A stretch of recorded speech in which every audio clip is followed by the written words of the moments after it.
I won! That's a good play! Since 1974, the Rhode Island Lottery has paid over $57 billion in prizes and contributed over $8 billion to Rhode Island's general fund. Your Rhode Island Lottery, a good play for 50 years and counting.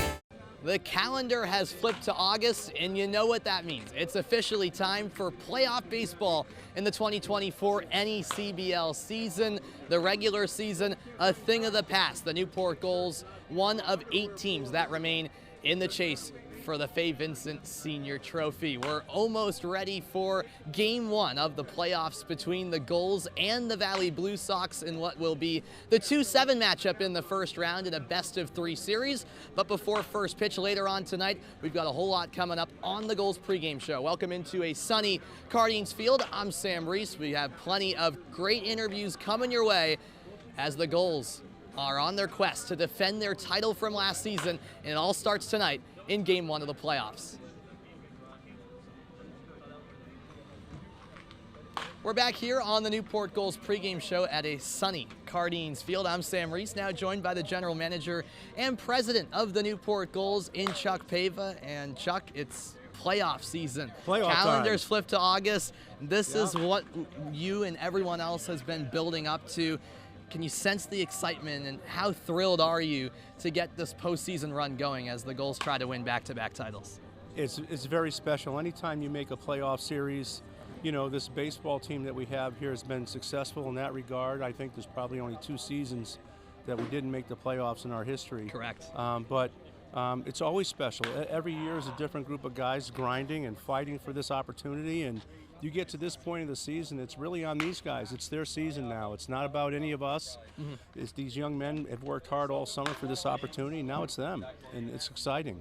Right. I think we're all excited for Game 1 of this first-round series against Valley tonight with postseason baseball here at Cardines. I'm sure it never gets old for you as well. Focusing on how this season has played out so far, 27-16 record, good enough for the number 2 seed in these playoffs. I know, talking to you, earlier in the month of July, you talked about it, and there's no secret about it, that there's been, despite securing that number 2 seed, plenty of adversity this team's faced just in terms of losing arms, in particular with the pitching, and you guys have had to kind of overcome that due to a variety of reasons with guys leaving. So how do you think the players have kind of dealt with that adversity and having a more thin roster than a lot of the other teams in the league? Well, cream rises to the top, and these guys realizing that they've lost guys, that only means other guys have to step up. Other guys will have opportunity to step up, and they need to take advantage of that. And that's what some of these kids are doing right now. And some of the pitchers who perhaps didn't get as many innings early on are stepping up and taking advantage of the opportunity they have and getting it done. So I'm not pleasantly surprised, but I'm pleasantly happy to see these kids have success, and especially now this time of the year, it's when it matters most. Yeah. When you see some of these guys getting out there and grinding like they do, it's just impressive, and I'm excited for them, quite frankly. Yeah. Absolutely. And how big do you think it is, Chuck, that last regular season game was on Tuesday afternoon, and then the team didn't have to make that Vermont trip, so had a whole off day yesterday to kind of recalibrate and get ready for hopefully what's a playoff run, which can be grueling in the postseason? You're absolutely right. Not only was that game canceled yesterday, which is obviously helpful, but the other game was just a 7-inning game, which also makes a big difference at this time of the year. It allowed us to rest guys. Yesterday was a day off. We got together as a team. We had lunch together. The boys are excited and ready to get after it. Yeah. Love to hear that. And one more question for you. You started with 5 returners on this team, 4 with the unfortunate, departure of Adam Marr due to that injury. But how big do you think that is, having guys like a Nico Brini, a Tyler Hare, Jake Burley, the list goes on and on. How big is it to have those guys who were part of that championship team last season, knowing what it takes to kind of be those veteran leaders and let the guys know kind of what it takes at this time of the year to get it done? Sam, that's a good question. It's immeasurable, really, to have those guys come back here and show what it takes to grind at this time of the year. And you see guys like Brini just playing hard, running hard down the base paths. You see Burley and Hare. That just sets an example for everybody else. That's how you play the game. You play the game the right way this time of the year. You play the game to win, and they lead by example. Great leaders, and that's important in summer baseball, especially with young kids. But everyone's here now. They're a group. They're a unit. They're bonded well together. They're a really close team. And that's important this time of the year. Most of the teams that have had success for us in the playoffs are teams that were close at the end. And these guys are close, so hopefully that they have enough bullets to take them where they need to go. Right, and more so than the talent on the field sometimes. It's about that camaraderie and chemistry the team has, with which Chuck Pava says this team definitely possesses as they attempt to go on a postseason run and make it back-to-back NECBL titles. The quest to do that starts tonight against Valley. Chuck Pava, we really appreciate the time as always, and we'll be back in a moment with more on the Gulls pregame show. We've got a lot more coming your way next. Welcome back to the Newport Gulls pregame show. I'm Riley Daniel, joined by the NECBL's batting champion, Dixon Williams. Dixon, how are you today? Doing good. How are you? What does it feel personally to have that on your resume now, to be the champion of batting of this prestigious summer league? Yeah, I mean, it's pretty cool. Obviously, not something you're like aiming for every game, like, oh, I got to be the batting average champ, but just trying to put good swings on the ball every time I'm in there, and it worked out for me. Speaking of things that we are aiming for, we heard Chuck mention the hustle, the little things that determine a champion. It seems every time you put a ball in play, every time you're on the bases, you're looking to just do that little bit extra. What is it that inspires you on the base paths to always go and try and get those extra bases? Yeah, it's been instilled in me from a young age to play the game hard, and that's the only way I know how to play it, and I think that's the right way to play the game. You had a couple days off last week, came back against Mystic, and it seems that if you hadn't missed a beat, came back, just hitting the ball really well. What's the mentality at the plate going into this postseason, the way you're swinging the bat right now? Yeah, just trying to put quality bats together for the team, hit a ball hard, or if I need to take a walk and pass it on to the next guy, just whatever it takes, this playoff run. We've seen you switch your spot in the batting order a little bit, from 5, now up to 4, sometimes at 3. How do you change your approach, or do you change your approach when you're in a different spot in the batting order? Usually the same thing. Maybe have more runners on in those being in that order of the count. But when I have runners on, I mean, that's the best time. You just get to do damage and shrinks the field a little bit. So I love it. You're someone who has a lot of experience in his collegiate career in postseason play, made it to the championship of the American Conference, made it to 2 regionals in your 2 years at ECU. How does that impact you? How does that help you get ready for this run for the Fay Vincent Senior Cup? Yeah, postseason baseball is a little different. You're going to get everybody's best. Everybody's playing hard, but I think if you play that way the whole time and you treat it like a regular game, like you've been playing the whole time, it all works out for you. Well, it's worked out really well for Dixon so far this year. Tune in at 6:35 to see how it turns out today. But before we do that, we're going to take a short break. When we come back, the Newport Gulls pregame show rolls on. We're back on the Newport Gulls pregame show ahead of playoff game day, I should say, as the Gulls get set to take on the Blue Sox in Game 1 of this first-round best-of-3 series. I'm Sam Reese, now joined by Andrew Duncan. Andrew, I can see that smile on your face to get through, I'm sure, grueling parts of the regular season and now get ready for the most important part, the postseason. That's got to be very exciting as the competitor that you are. No, absolutely. It's been awesome. Yeah. Yeah. Definitely. And I wanted to ask you, Andrew, because you came here to Newport, you were hot right away, and then you'd probably be the first one to say that maybe at certain points in early July, you became a little frustrated. Batters are going to have their ups and downs. Absolutely. But then as of late, you've been getting back into a groove and getting momentum back on your side at the plate. Yep. What does it take for you from a mental perspective, just trusting yourself even through those stretches where you might not be performing the way you want and struggling, and just trusting your abilities? It's just about gaining confidence and believing in yourself. Not a lot of people are like this, but I want to just say thank you to my Lord and Savior Jesus Christ, because I wouldn't have gotten the confidence back without him, and he helped me kind of get back in that way that, okay, like, you got this, like, you've been doing this your whole life, so go out there and just get after it.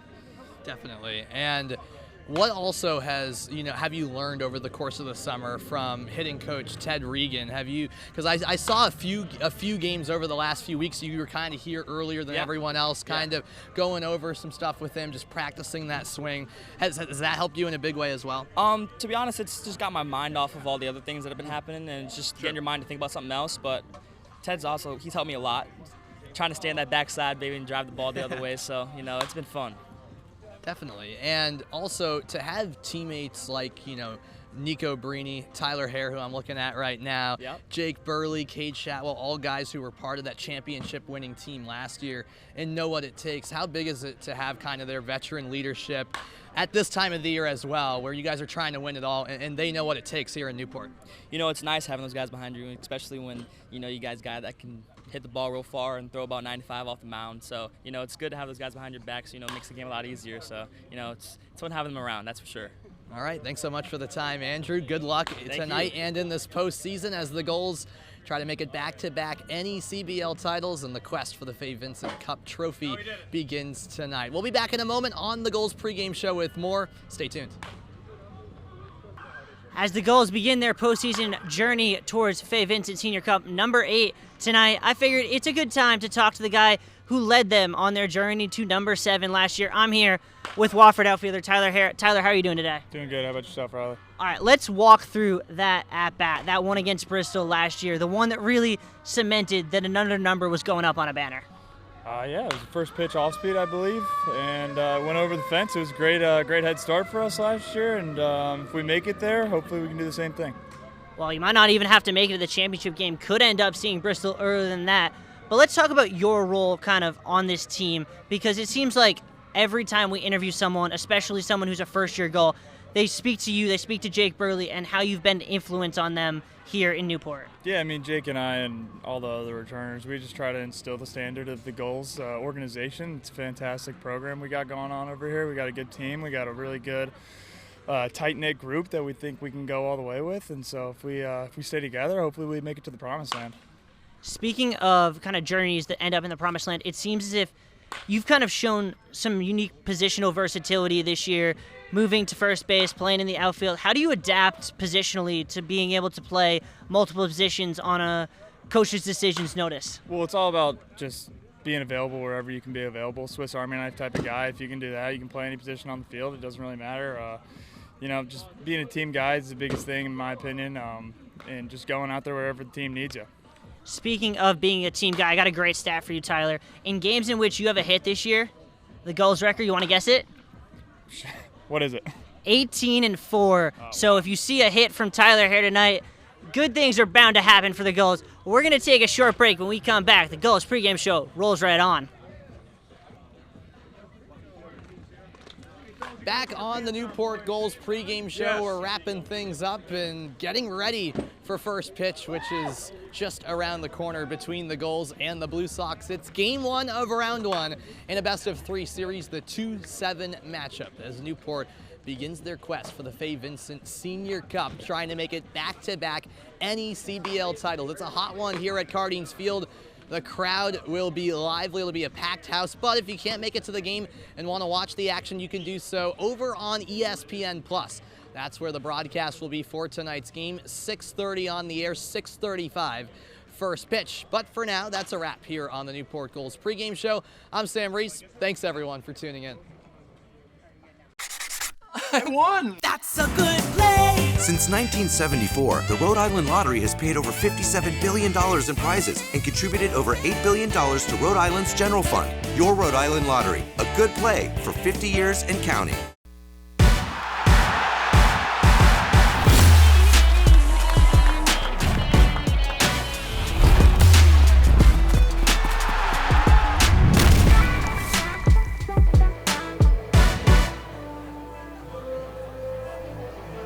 we flipped the calendar from July to August, and that means it's time for the 2024 NECBL postseason. And on a beautiful day in Newport, Rhode Island, the 2-seeded Newport Gulls welcome in the 7-seeded Valley Blue Sox for Game 1 in Round 1 of a best-of-3 series. Welcome in to Cardines Field here in Newport, Rhode Island, alongside Riley Daniel and Oliver Shack today. I'm Sam Reese. We'll be on the call here on ESPN+. Of course, the Gulls looking to go back-to-back and win a second consecutive NECBL title.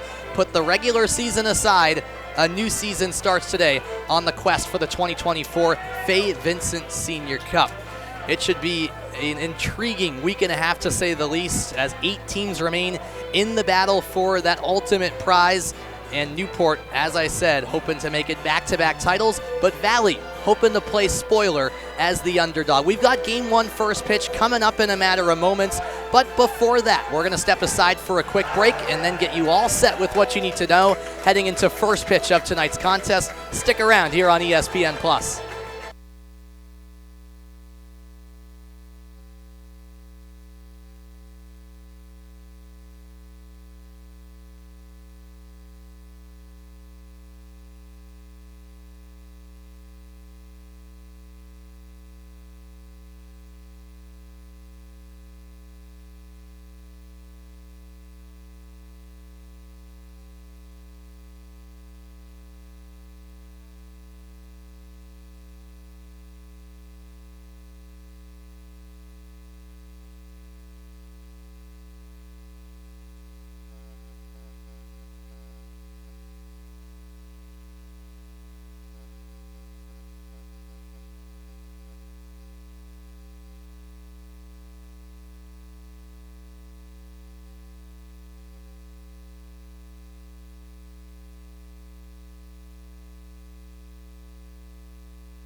What a beautiful night it is for NECBL playoff action. You can feel the intensity. You can feel the stakes just being that much higher as we get set for first pitch between the Newport Gulls and the Valley Blue Sox in the 2-7 first round matchup.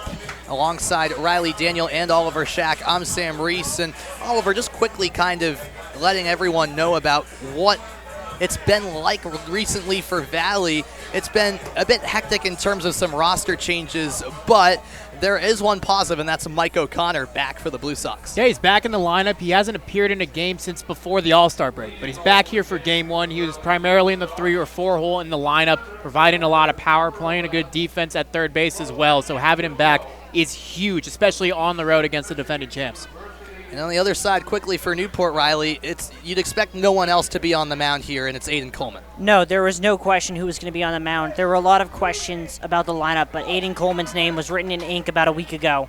He was going to start. His first pitch of the 2024 postseason in for a strike on Logan Hugo, who's leading off tonight for the Valley Blue Sox. These teams met back on July 8th, a doubleheader here at Cardines, which was split. Down in the dirt, it's now an even count. Aiden Coleman's last appearance came 8 days ago against Martha's Vineyard as we take a look at some incredible stats throughout the summer. Yeah, Aiden Coleman been nothing short of sensational. 5-0 with a 2.65 ERA, 45 strikeouts and only 37 innings of work. So He's getting the Ks, avoiding the walks, only 7 on the season, and there's a reason why he's tied for the league lead in the best record as a pitcher this year.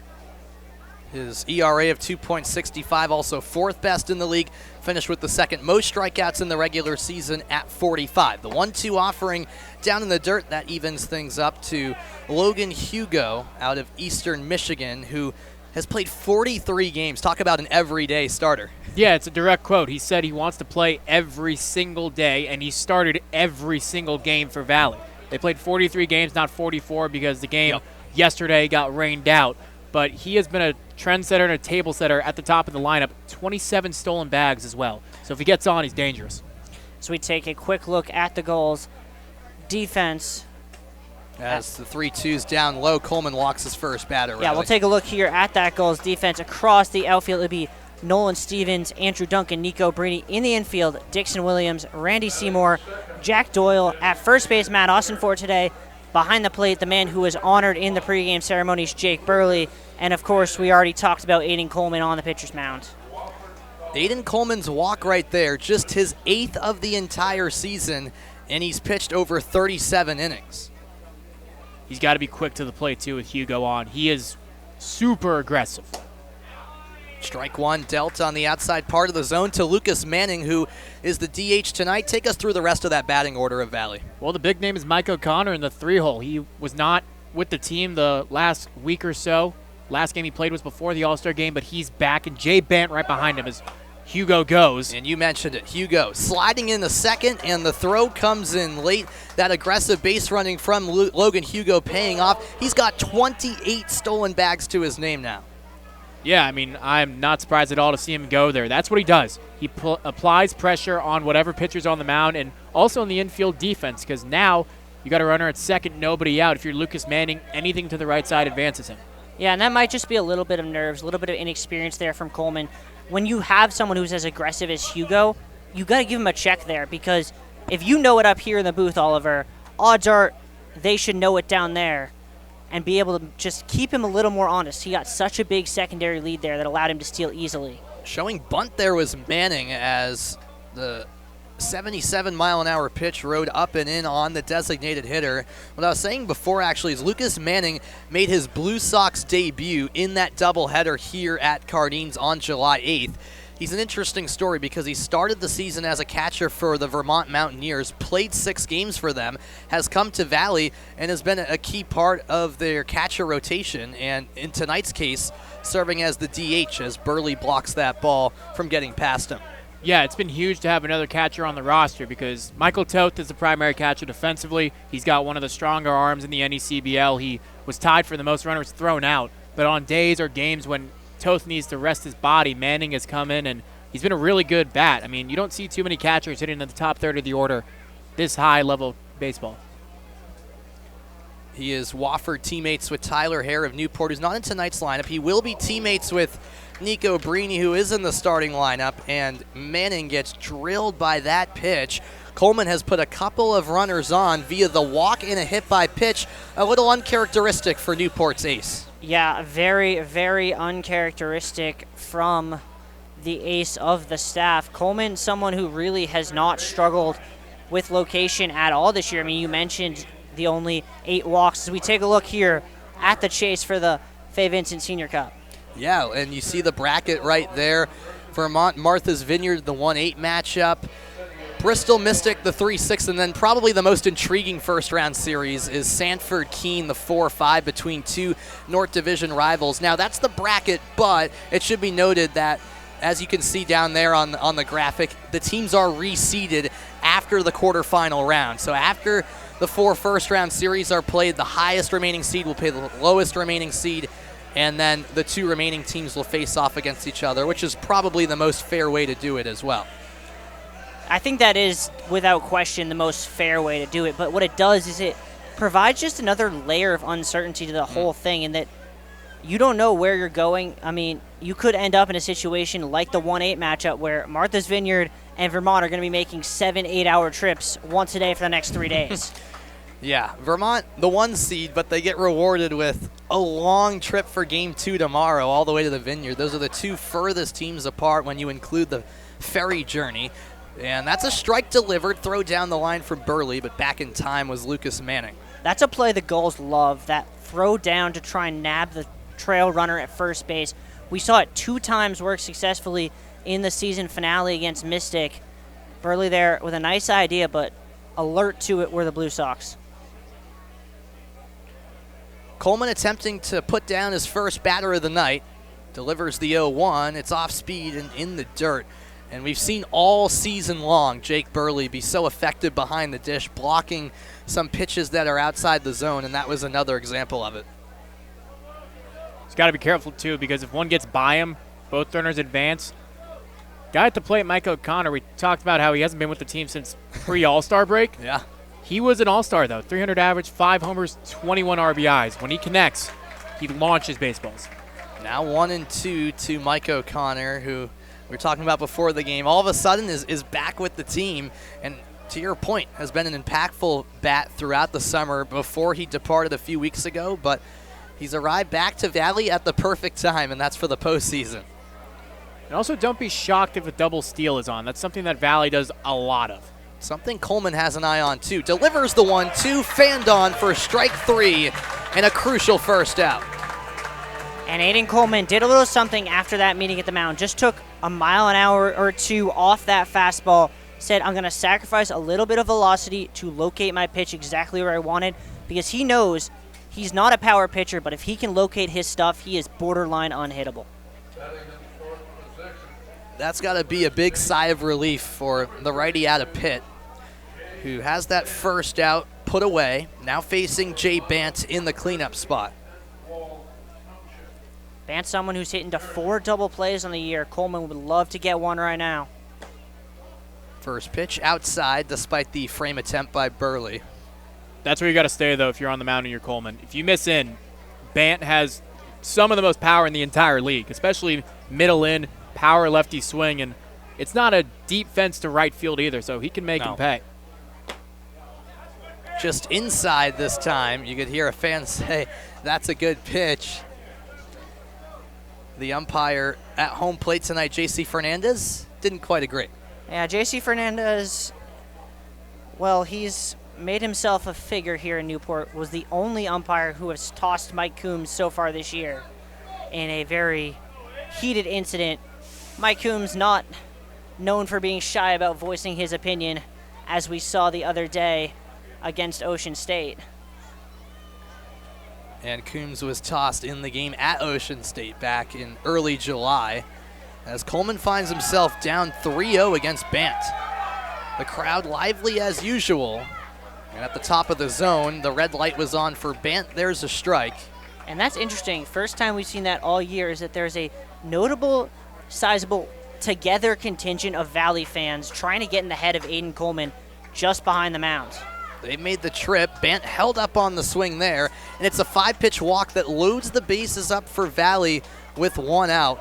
And wouldn't it be something, Oliver, for the Blue Sox to get on the board and maybe score even more than just 1 run to really silence this crowd here at Cardines? Not only that, you got Greg Shaw on the mound if you're Valley. He has been one of the handful of the best pitchers in the NECBL. He was an all-star. His ERA right there in the 2s on the entire season. If you give him a lead, given his history this summer, he's going to be able to protect that lead. So you need at least 1 run here.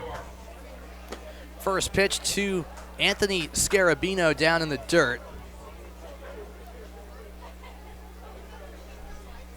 And Coleman already tied his season high in walks in this first inning with only 1 out recorded.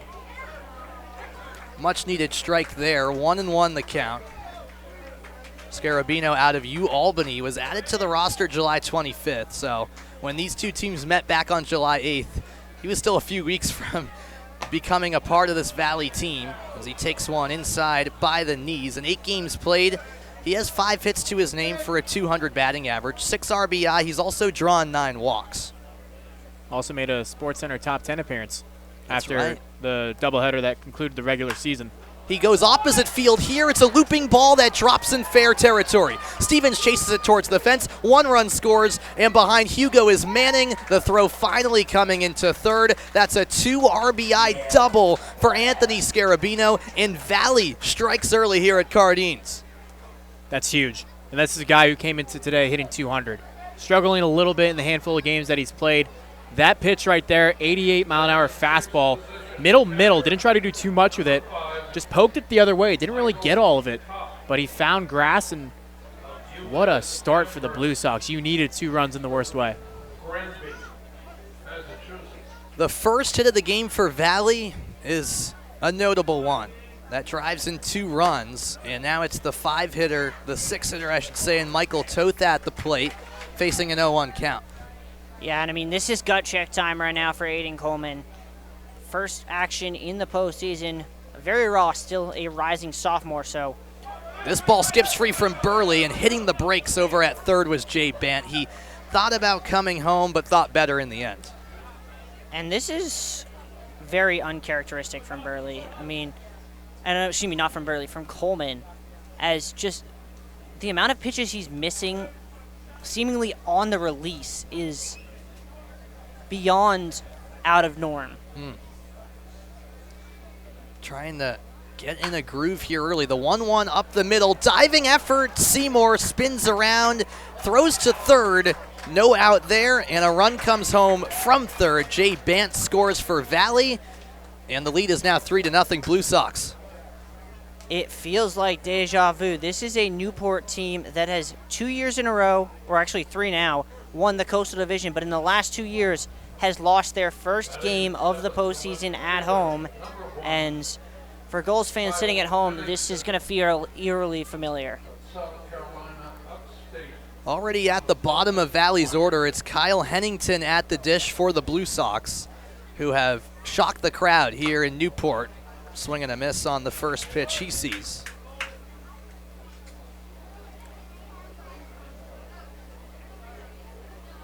A 2 RBI double from Anthony Scarabino and an RBI single from Michael Toth has the visitors up 3 moments after this game started.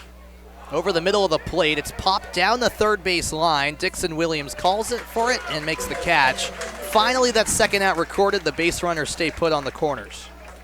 Needed that in the worst way for Coleman. Needed to get to out number 2, not feel like you had to get 2 outs on a ground ball. Calms him down a little bit here. Now ground ball gets you out of it without allowing another run to score. And 3-0 is still attainable if you're Newport, but if it gets any worse and that difference grows and you get deeper in the lineup, you got to also worry about his pitch count too. So that was a big out number 2. Coleman already up to almost 30 pitches as he fires one upstairs to Andre Vidal, the number 8 hitter for the Blue Sox, playing shortstop. And I think what's really struggled for Coleman here is that's 3 now, 2 strike counts he's let get away from him. 2 with walks and 1 with that double down the line from Bant. Just misses, according to home plate umpire J.C. Fernandez, and Coleman must feel like everything's going against him right now in the early goings of this game. Yeah, the groans about J.C. Fernandez's strike zone becoming more and more audible by the pitch here. Pickoff attempt, back to the bag in time was Toth. He's the runner at first. Scarabino represents the 4th run, 90 feet from home. 2-0. Down low at 88 from Coleman. And again, an uncharacteristically lack of command for Coleman and a 3-0 count. Here's the pitch. Up and in. That's a 4-pitch walk to Vidal. And once again, Valley has loaded up the bases with 2 outs. Yeah, for a guy that is known for his incredible command, that's 3 walks to the first 8 batters he faces, and already you see a couple goals going down to the bullpen. Yeah, that is Drew DeLucia, the Gulls' long reliever, sprinting to the bullpen. So Aiden Coleman's leash is getting very tight, very fast. You get the feeling, and Sam, you can correct me if I'm wrong because you know Mike Coombs' mind a little better than I do, but I personally have the feeling that this is Coleman's batter. If he gets him here, he continues. If he doesn't get him here, it might be game, set, and match for Coleman's night. think it's a possibility. Yeah, it's a tough decision to make too, because this is not what you'd expect. E.J. Entinger, the number 9 hitter at the plate, and the throwdown drills Oh my Lord. the runner Scarabino in the back. So he pops up, cruises into home as that ball had to be chased down by Randy Seymour Got towards out of play. the bullpen. That's 2 runs. You're right. It got out of play, so it's 2 runs that score. Not only Scarabino coming home, Michael Toth says thank you very much, and a disastrous first inning gets even worse for Newport. It's 5-0 Valley. I don't understand what the reasoning is there for that snap throw to third. You're 1 out away from getting out of it. Jay Bant is not an aggressive base runner. There's no need to check on him. Burley saw rightfully that Bant was way too far off that bag, and if he gets that throw a little bit up, they do have Bant. But I agree with you, Oliver. The risk-reward there was just not worth it. Vidal is now on third, it should be mentioned as well, as it's just outside for a 1-2 count on Ettinger. I'll tell you what, Aiden Coleman sure thought that was strike 3, and after the inning he's had, kind of can't blame him. An unbelievable start to this postseason. That's why they say anything can happen in the playoffs, as the 1-2 is on the way. Off-speed pitch looped into the glove of Randy Seymour. The shortstop makes a nice leaping grab to end a forgetful inning from Newport's perspective, but a statement one from Valley. It's 5-0 Blue Sox, bottom of the first inning next.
Welcome back to Cardines Field, where a stunning start has the visitors in the underdogs, Valley, off to a 5-0 lead over the favorites in the Newport Gulls here at Cardines Field. I guess the good news for the Gulls is there's a lot of baseball left to be played. The good news for that man right now, Greg Shaw, is that before he's even taken the mound, Oliver, he has plenty of run insurance. What can you tell us about Greg Shaw? He's a guy that if you get him in lead early, chances are he's going to keep that lead. He has been unbelievable. ERA under 2.5 for the season, over 30 2/3 innings pitched. The only time when he gets hit around is when he misses middle, when he doesn't use all 4 quadrants. But when he's hitting his spots, using his defense, getting strike 1, and forcing weak contact, he has been one of the, I'd say, 4 or 5 best starters in the NECBL. Greg Shaw played this past season as a sophomore at Manhattan. He will be transferring to UConn next year, and an NECBL All-Star at that, as we take a look at the rest of that Blue Sox defensive alignment. Yeah, Henningsen and Hugo have been in left and center pretty much all year. Scarabino moving to right field so Jay Bant can play the field at first base. Mike O'Connor at third again. He's back with the Blue Sox. Vidal at short, Ettinger at second, Toth behind the plate, and Shaw on the mound. And one more thing to note, Michael Toth behind the plate has one of the strongest arms of any catcher in the NECBL. So if runners get on, be careful. And the runner that gets on often for Newport is the man at the dish in Nico Brini, who with a 347 batting average has been rolling. And take us through the rest of that lineup, Riley. Yeah, Nico Brini, the heart of that lineup. Then Andrew Duncan. It'll be Dixon Williams, Nolan Stevens, Tyler Minnick into that 5 spot, Matt Austinfort, who hit a grand slam the first time these two teams played in the 6, Randy Seymour, Jake Burley, and Jack Doyle round out the Gulls lineup. It's 2-1 to Nico Brini, who seems to always find a way to get on base. And his 347 batting average was 5th best in the league. He has the second most. He had the second most hits in the regular season with 51. Down and away. It's now a 3-1 count to Brini, who will actually be joining Tyler Hare, his Newport teammate, and Lucas Manning of Valley at Wofford next year. He swings at the 3-1, gets a good piece of it out to left center field, tracking it Hugo, and it drops between him and Hennington. Breeny's flying in the second, and it's a stand-up double. He does it game in, game out, and the playoffs are no different. Yeah, no real question that when the Gulls were down and hope was starting to feel a little bit scarce, Nico Breeny was ready and waiting. He hit 400 in the playoffs on the route to banner number 7 a year ago. He's hit 360 all year, and that is now hit number 52 in 2024 for Nico Breeny. That was a beautiful approach, too. That pitch was away, and Breeny did an excellent job keeping his hands inside the baseball. And when you do that, you give the barrel of your bat a better chance to square up an outside pitch, and that's why he smoked that ball to left center. It's now Andrew Duncan at the plate, and this is the thing with this Newport team. You know, third best batting average in the league, an offense that has been real impressive all summer long, where they can get going in the blink of an eye, and that's an example of it. Duncan lifting one out to right. Breeny hits the break at third as the throw comes into Toth. Runners are on the corners, the top two hitters, and Breeny and Duncan making this crowd happy and with something to cheer about in the bottom of the first. Yeah, that's something we would not have seen a week ago from Andrew Duncan, that inside-out approach with just so much patience and able to just do what he needed to, get it down the line, and all of a sudden a much different situation with Dixon Williams coming to the plate than it was just 2 batters ago. Dixon Williams won the crown for best batting average in the league at .390. He attacks the first pitch, lofted to left center. Caught by Hennington. Breeny tags up from third. No throw coming to home. It's an RBI sac fly for Dixon Williams, and the Gulls are on the board. Dixon Williams, been the Gulls' best hitter all year and just knows what his job is. In that situation, doesn't try and do too much with it, doesn't swing for the fences, takes a ball up in the zone, and just lofts it out to a deep enough part of left center that Breeny can score. Duncan still on first for Newport. That was the first out of the inning. Nolan Stevens hoping to do more damage in what's now a 5-1 game very early on in the contest. A strike taken right on the inside part of the zone. Stevens nodding his head as if to say, yeah, that was a good pitch. Shaw better not try to mess around with that part of the zone either too much, because the guy at the plate, Stevens, if he connects, it can go a very long way. Oh, yeah.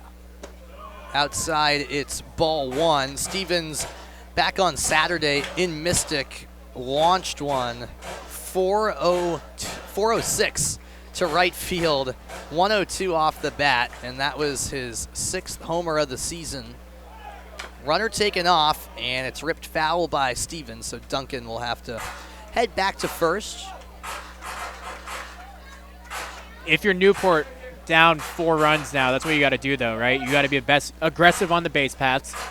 Use the hit and run to your advantage. You got speed on the base paths right now with Duncan. You got to take those chances to try to get back into the game and put up bunches of runs instead of just the one that they've already scored. I don't know if I agree with that, just because this is a Newport team that is so used to being in this situation. They've only 11 times this year have not scored at least 5 runs. So you get the feeling, at least I do, that it's going to take more than the 5 Valley has right now to win this game. Newport's been down by more than 5 runs 3 different times at home this year and come back 3 different times, including a ridiculous comeback against Ocean State when they were down 7 runs in the 7th. Yeah. So this is a team that knows what it takes, and they're often doing it not necessarily by racking up big innings, but by just chipping away, and then finding those clutch hits late.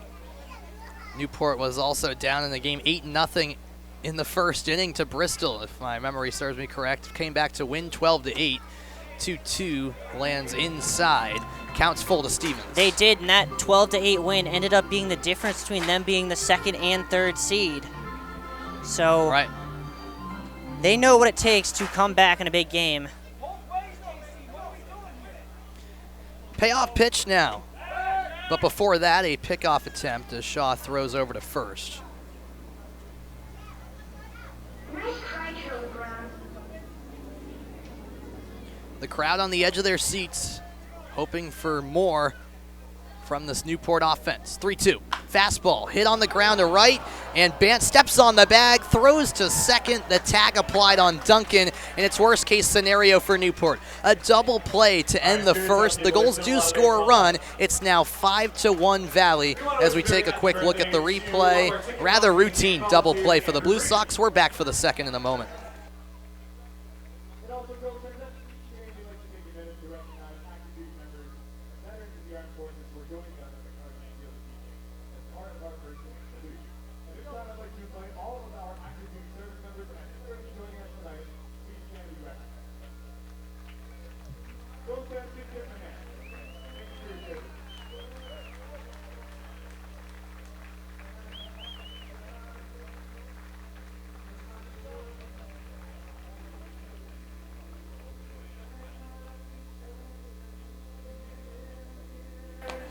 Hey, Tom, can you hear me? Yeah, I don't know if it's anything that can be fixed, but it feels like we went back to the peaking issues that we used to have. Okay, sounds good. That sounds better. Yeah, thank you. Appreciate it. Perfect. Okay. Perfect, thank you, Tom.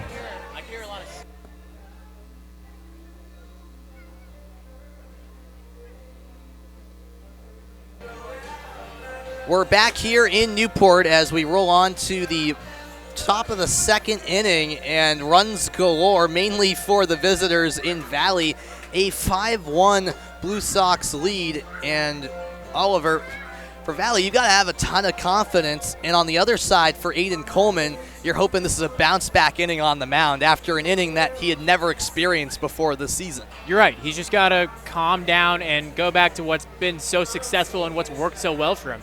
Filling up the zone, letting his defense make the plays for him. We talked about how he only had 8 walks coming into this game, and he had 3 there in the top of the first. That's just so unlike him, and that's just the jitters of the playoffs. Game 1 here at home, trying to defend your home turf. But if you're Valley, you got to give them credit as well, and they've got to be feeling great about themselves because now the leadoff man Hugo's up to the plate for the second time in as many innings. That's right. We went through the entire Valley order in inning number 1 as the off-speed paints the inside corner from Coleman. Hugo was walked and eventually came around to score that first of 5 first-inning runs for the Blue Sox in the opening frame. Down low, that's ball 1 to even up the count. The sun behind the clouds at the moment, so shade embraces Cardines, and this is a line drive right to the gap in left center. Converging on it are Duncan and Stevens. Duncan scoops it up, a cannon of a throw, and the tag is there. Doyle was just waiting for Logan Hugo to arrive to the base. What a play by Andrew Duncan in center. Logan Hugo should have read Andrew Duncan's scouting report a little better. That is not an arm you want to test, and he shows why right there. Hugo out by about 10 feet, and honestly could have been more if Duncan really wanted to. That throw came in so soon that Doyle, when he turned around, said, "Where's the runner?" He was kind of just waiting there with his glove as Lucas Manning takes a strike. Yeah, I mean, Andrew Duncan's arm, every time you see it, you just feel your jaw drop to the floor. It is that good. Manning got jammed there. It's in foul ground right side. No play to make for Matt Austinford, who is sprinting towards the fence in the little foul ground that exists. By the way, what's happened since Coleman just got that leadoff out? Strike 1, strike 2. Yeah. For a guy who's struggling with command, you can just tell, looking at him, that settled him down a lot. 0-2, right down Broadway, swing and a miss from Manning. And Coleman's second strikeout of the night is a big one. And to Oliver's point, that itself has got to be a big confidence boost for him after Hugo had really good contact on that single before getting out at second. Yeah, and I think it's very much mental right now for Aiden Coleman. Yeah. I mean, if it wasn't for that fluke of a play on that Jake Burley throw, he would have gotten out of that first with only 3 runs, only had 3 earned runs. But as swing on the first pitch here, and that'll drop down in front of Stevens. Talk about some hard hitting. Mike O'Connor back for Valley and back delivering as well. Yeah, I'm kind of unsure. It gives me vibes that he might be tipping because it seems as if every fastball he throws on the inner half is just getting squared up exactly right. That's what it's felt like with these Blue Sox hitters attacking that very pitch, especially early on in counts. So not quite a 1-2-3 frame for Coleman. He now has to face Jay Bant. He doesn't swing at this first pitch, a strike called. Don't think you could call it a 1-2-3 frame anyway. That's true, yes. Technically speaking, no. But Aiden Coleman would have counted it. I'll give you that. In theory, you could say, kind of. Throw down to first, and back in time was O'Connor. Okay, I don't know what the scouting report is, but clearly Mike Coombs wants his pitchers and catchers to be very aggressive with base runners today. 0-1. Loop to the left side, and that one well out of play. The first ball tonight onto America's Cup Ave. In the first ball in the playoffs onto America's Cup Ave. Ah, your favorite phrase, Sam. I knew you were waiting for it, so might as well get it out of the way early. There'll be plenty of more going out there. Before the 0-2, a spin around throw to first, but O'Connor ready.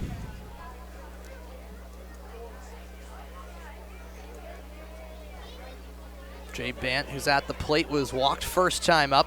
Swings at this pitch, chopper to the right side of the infield. Doyle snags it, throws to first, and a routine third out leaves O'Connor stranded on the base paths. A much more smooth sailing second for Aiden Coleman on the bump. It's 5-1 Valley through 1.5.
We're back here in Newport.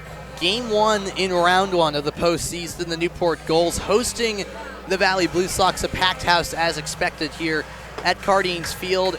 And a much more smooth sailing second inning for Coleman on the mound, Riley. And now it's about the offense chipping away, as they're very capable of doing, to get back into this game. It is, and I think we knew that the top of the offense was going to deliver. They always do. But I think the question mark we had looking at this starting lineup was who's going to step up from here on down, from 5 through 9. You got guys who have the ability to produce in big ways, but you also have had guys who have struggled as of late. So this is what's going to determine, in all likelihood, how far the Gulls go this year. This bottom half of the lineup and how well they can produce the next 10 days. 1-0 count to Tyler Minnick, tonight's DH. Did he go there? Yes, he did, says first base umpire Craig Andriozzi. Minnick in the DH spot. That shows you how much he's elevated his game at the plate in the last month, really, as it's now a 1-2 count. Now a .254 batter after being down in the 100s in the month of June for a spell. Swung through that one, scooped up by Toth, and the catcher throws over to first to officially record that first out. Yeah, I'm a little shocked that strike 2 pitch that batter Minnick just took. That was pretty much over the heart of the plate. Kind of shocked that Newport isn't a bit more aggressive, considering that they got a lot of work to do. And if you see a pitch there that you can do some damage with, nothing to lose by at least swinging at it. This guy will very likely be aggressive. Matt Austinfort not one to hold the bat back. And right on cue, he swings through the first pitch. The South Dakota native hit a grand slam when these two teams met on July 8th. That was in game 1 of the doubleheader. Went 3 for 4 in the regular season finale on Tuesday afternoon against Mystic. That includes a absolute bomb of a shot out past the ivy in right center. 1-1 to Austin Fort. High and away. That quick release from Shaw, not fooling the left-handed batter, Austin Fort, who batted .264 in the regular season. Off-speed pitch just misses the zone. Talk about a borderline pitch.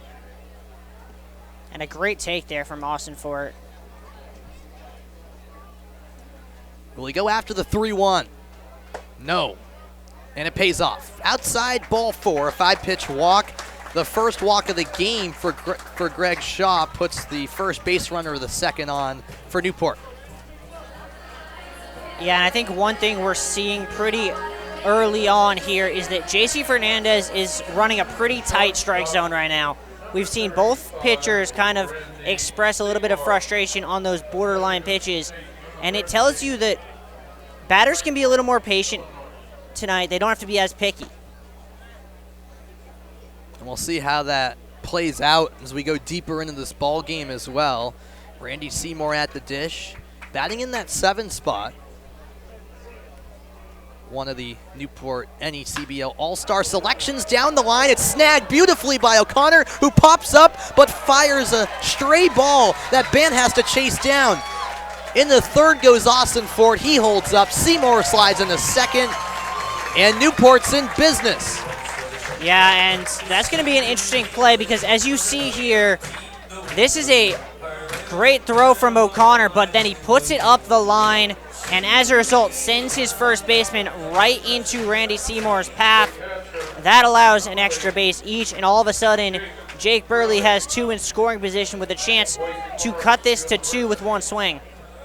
The other thing, too, Newport getting more aggressive, putting the pressure on the defense. That ball is squared up by Seymour. O'Connor did everything he could in terms of fielding it, but because of Seymour's speed down the baseline, too, that's what forced that errant throw. Exactly, and that's why it doesn't go down as an error. A single is granted to Randy Seymour. Well, the single will be granted, but there is an error that allowed the runners to advance. Yes. I'm saying, yeah, it was a single, however, given to Seymour, but you're correct. Yes, the error is what allowed Seymour to get to second and ultimately Austin Fort to third as Burley quickly faces an 0-2 count against Shaw. Burley's been here before, a 3-year veteran here. And he loops this one to the infield. A tough play, but a nice snag. Bant got all the way over, more than halfway to second to make that snag. Yeah, and that's a play Bant has to get to. As you see this replay, look where the second baseman Ettinger is. If Bant lets that ball drop, that's a hit for Jake Burley, no question. It's the difference between 2 outs and 2 on, and the bases loaded, 1 out here for Jack Doyle. You really need runs here if you're Newport. You can't afford to strand 2 in scoring position, especially now with the 9-hole hitter up. If you can continue this inning for the top of the order, that's where you could see runs in bunches. It's a ball that skips free, but because of the short backstop here at Cardines, it's quickly retrieved at the fence by Toth, and Austin Fort has to stay at third. And you know why he couldn't score there?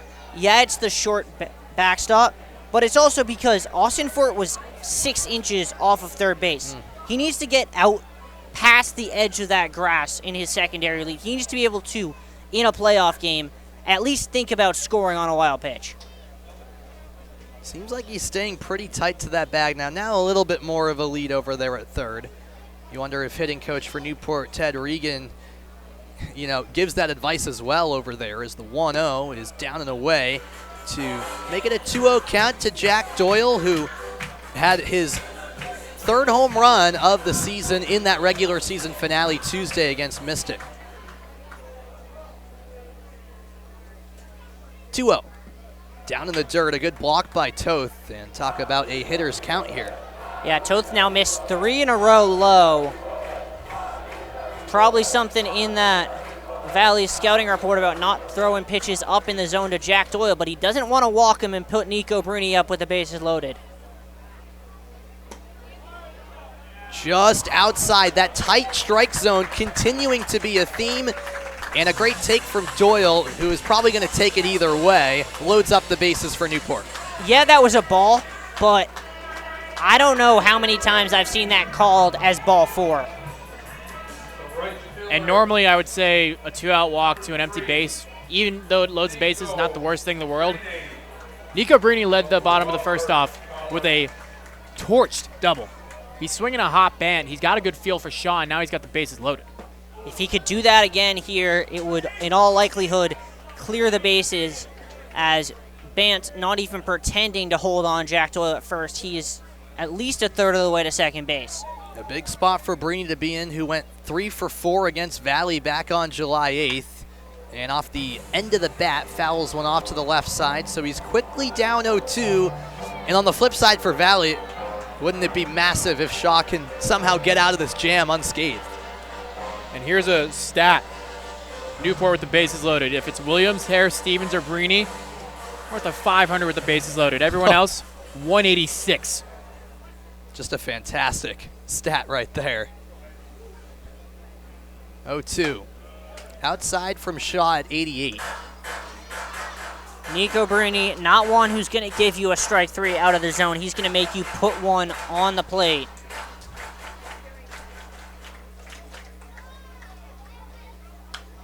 And he fouls it off. We've seen this time and time again all season where Brini, down in the count, facing 2 strikes, he just finds ways to stay alive.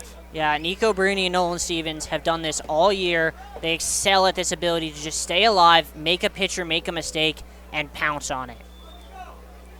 Giant gap on the left side of the infield if Brini goes the opposite way. 1-2 again. He swings at it. High in the air left field. Hennington tracking it. That ball dies down in a hurry. The catch made, and all 3 base runners left stranded for Newport. It was a promising inning, but one Newport couldn't capitalize on. We're heading to the third. It's 5-1 Valley.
As we go to the third inning, we want to remind you that Launch Hydrate is the official sports drink of the NECBL on ESPN+.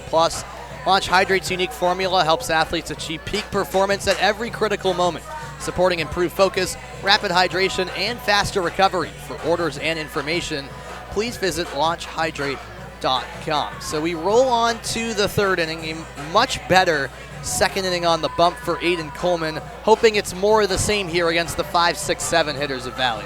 Yeah, you are if you're Aiden Coleman, but if you're the Gulls, you got to be feeling like this is not the sort of efficiency that you can afford in the postseason. Already stranded 4 base runners in 2 innings, and those 4 base runners, I mean, if my math is correct, and I am not a STEM major, I believe that's the difference in this game right now.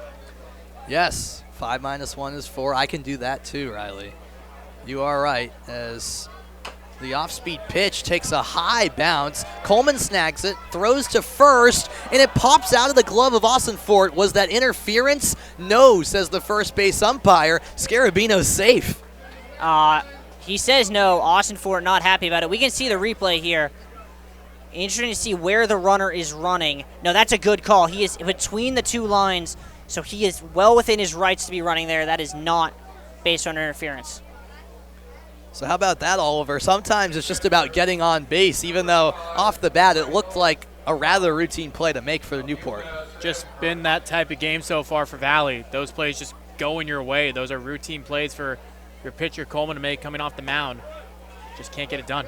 And that might actually, as we're looking at that play, go down as the shortest ever hit in Anthony Scarabino's career. That ball went about 15 feet, and yet he's on first base with a hit. They'll take it 0-1 to Michael Toth. That's a good pitch from Coleman. Up 0-2. Something we didn't say in that first inning. We didn't, and this is the vintage Aiden Coleman we've seen all year, with the exception of that first. Close call over at first, but Scarabino slid back in time. Yeah, Coleman with a real nice move to first. And he'll do it again. This time, I think they did not get him again. Matt Austin for sure thought they did. I was going to say, he was for sure that they got him. He was about ready to throw the ball across the diamond to Dixon Williams. Not so fast, said Craig Andriozzi, the first base umpire. Swing and a miss there. And either way, Coleman gets that first out via the K, his third of the night. And that is so tough for Michael Toth, right? You've seen two good pitches, then you have to wait for about 90 seconds between pitches, and then Coleman just comes back with 90 up in the zone. You feel like you got to swing at it, and just nothing you can do. So after Toth strikes out, it's Kyle Hennington at the dish. He laces the first pitch, it's snagged, and Austinfort steps on the bag. What a double play by Newport's first baseman. Matt Austinfort saying to the umpire, fine, if you won't give it to me, I'll do it myself. Unassisted double play. And right now, if you're the Gulls, you'll take it however they come. 5-1, Valley still leads. Bottom of the third on the way. In times of war, peace, and every day in between, our military stays vigilant to protect our country. At Hope for the Warriors, we never forget them or the families who serve alongside them. Since 2006, Hope for the Warriors has provided life-transforming programs for active duty and veterans, military families and caregivers, families of the fallen. Go to hopeforthewarriors.org to give hope today. The Mystic Drawbridge, over 100 years old and the only one of its kind. Arguably the most photographed structure in Mystic. It guards the Mystic River and connects our downtown. Just one of the many attractions you'll find in our corner of Connecticut. Just 2 hours from New York and 90 minutes from Boston. Head to mysticchamber.org to plan your next trip to Mystic.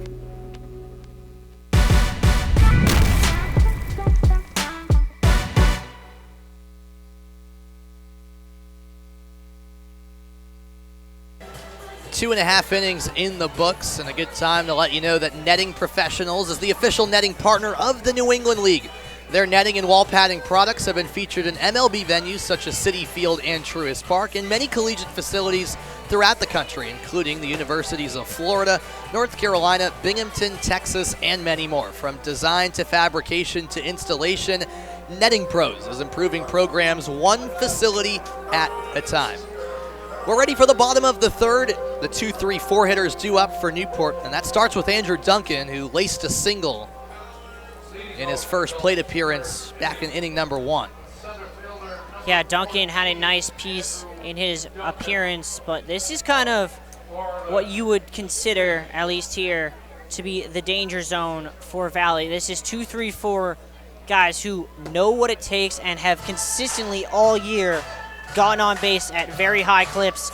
Dixon Williams at 500, Nolan Stevens in the 460s. So if Duncan can get on, the Gulls have an opportunity to blow this thing wide open. And for Greg Shaw, you've only given up one run, but you've worked through a lot of traffic. You got to just pitch to contact early in the count. The other thing, too, is that his misses in the zone have been pretty middle. There have been a few balls where we've said it on the air, we're shocked they've been taken for strikes by the batter. So he's got to really lock in on using all 4 quadrants. 2-1 the count to Andrew Duncan. First batter of the third inning here. Remember, a best-of-3 series.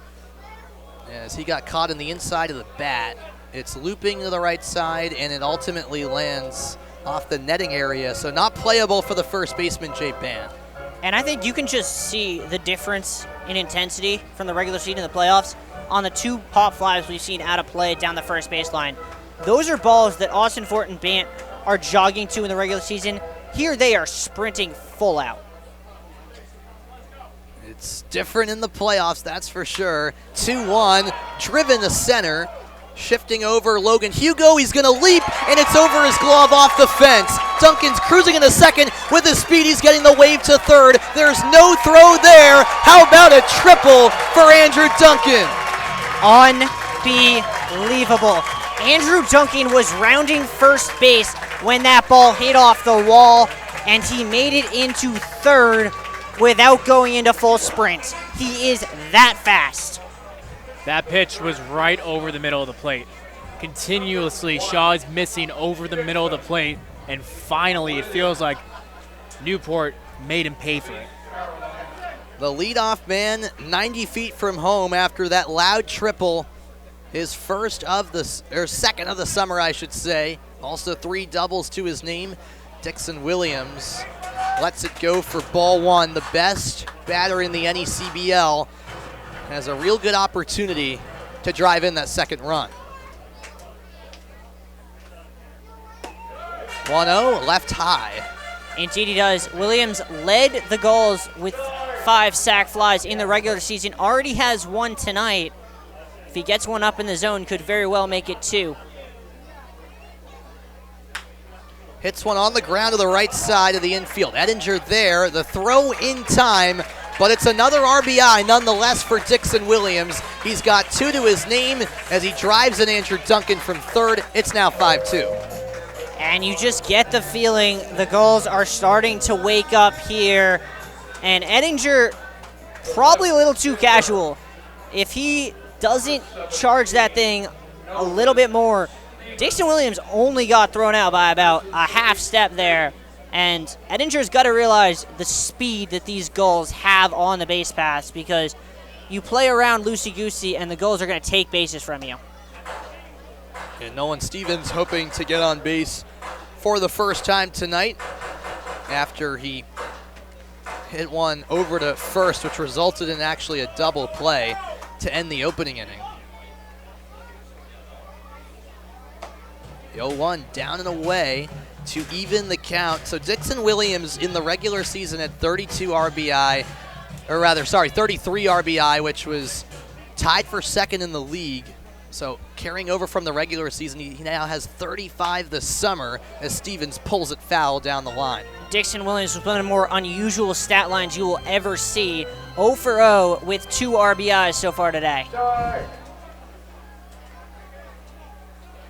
Getting the job done. He's scored he's driven in both Newport runs, I should say, sending in Breeny in the first and then Duncan moments ago here in the third.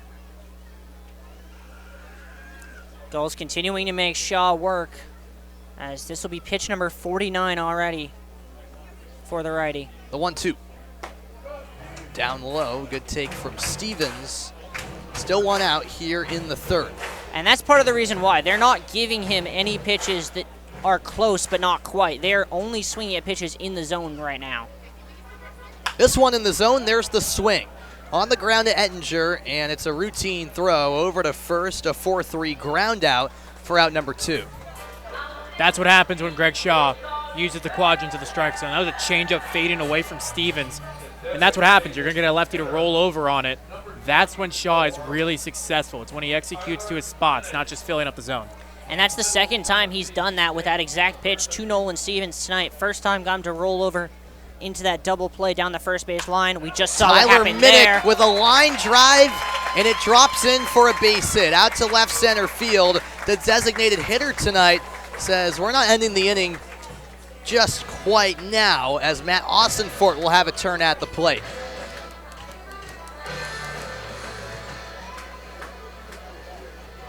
Minnick attacked right away, and it paid off. Now we'll see what Austinfort can do. Another pitch just left right on the plate, and Minnick took full advantage of that. Last time Valley left pitch over the plate to this guy, cost him 4 runs. Yeah. And I think already starting to see a bit of a lefty-righty split here for Shaw, and not the way you would expect it. He's given up 3 of his 5 to righties and only 6 at-bats from righties for the Gulls. Throw down to first, a close call, but Minnick slides back in time. 2-0 now the count. Toth was tied for the league lead in throwing runners out with 14. Yep. He's not going to be afraid to back pick like he was right there against Minnick, so base runners from Newport got to be careful. Gulls have been caught stealing 17 times this year.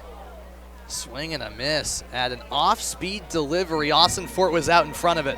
Yeah, he was, and he pulled his head out completely, was looking fastball, maybe had his memory set on that grand slam. 2-1. Hit deep into the air center field. Backtracking Hugo. He's towards the fence, and he's got it right near the deepest part of the ballpark at the 360 sign. It had potential, but not quite for Matt Austin Fort. We played 3 innings. Newport adds another run. It's 5-2 Valley. Oliver Shack will take us through the middle innings after a break.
Top of the fourth now, Newport trailing 5-2. They got one back there in the bottom of the third, but Valley's 5-run first inning really setting the table early. Aiden Coleman back out there for inning number 4. And Sam, given that first inning, you got to be kind of shocked he's lasted this long, considering that not only has he given up a lot of runs, a lot of base runners, but that pitch count's got to be rising. I mean, yeah, in a way, maybe it's a little surprising, but in the same breath, this is the Aiden Coleman we're more used to seeing in the last few innings, so I think it shows his character, because I think a lot of it was mental after that uncharacteristically poor first inning. It was really a big question mark for me. Could he settle in after that, or would the struggles continue, and would Newport have to go to its bullpen early? Clearly, it's been the first thing I said, which is a great sign for Gulls fans, because this is what he usually does. He goes deep in the ball games, typically going 6, even 7 innings sometimes. He'll face Andre Vidal to start off this top of the fourth. Check swing. Yes, he did strike one on the curveball. And another thing there about Coleman, he's significantly younger than most of the players in this league. Only 19, just finished his freshman year at Pitt, so not as experienced in playoff games as some of his teammates might be. Hit in the air down the left field line, called foul. So the count's going to go to 0-2. It was a very close call down that left field line made by the third base umpire, Jesse West, but Vidal trots back to the plate now behind 0-2. Yeah, and Vidal missed out on a ground rule double by about 6 inches down that line there. But Coleman, as you mentioned, Sam, has really settled in. I mean, looking at the pitch counts, he actually has thrown less than Shaw tonight, despite the 5 runs. And you really have to put that in perspective, because he would have gotten out of that first inning with 3 if it wasn't for that crazy throw from Jake Burley. Coleman's 0-2, fastball, inner half. Just called a ball. Good pitch with 2 strikes, but Coleman doesn't get the call. Coleman thought he had the call. He was walking around already pinwheeling away before resetting on the mound.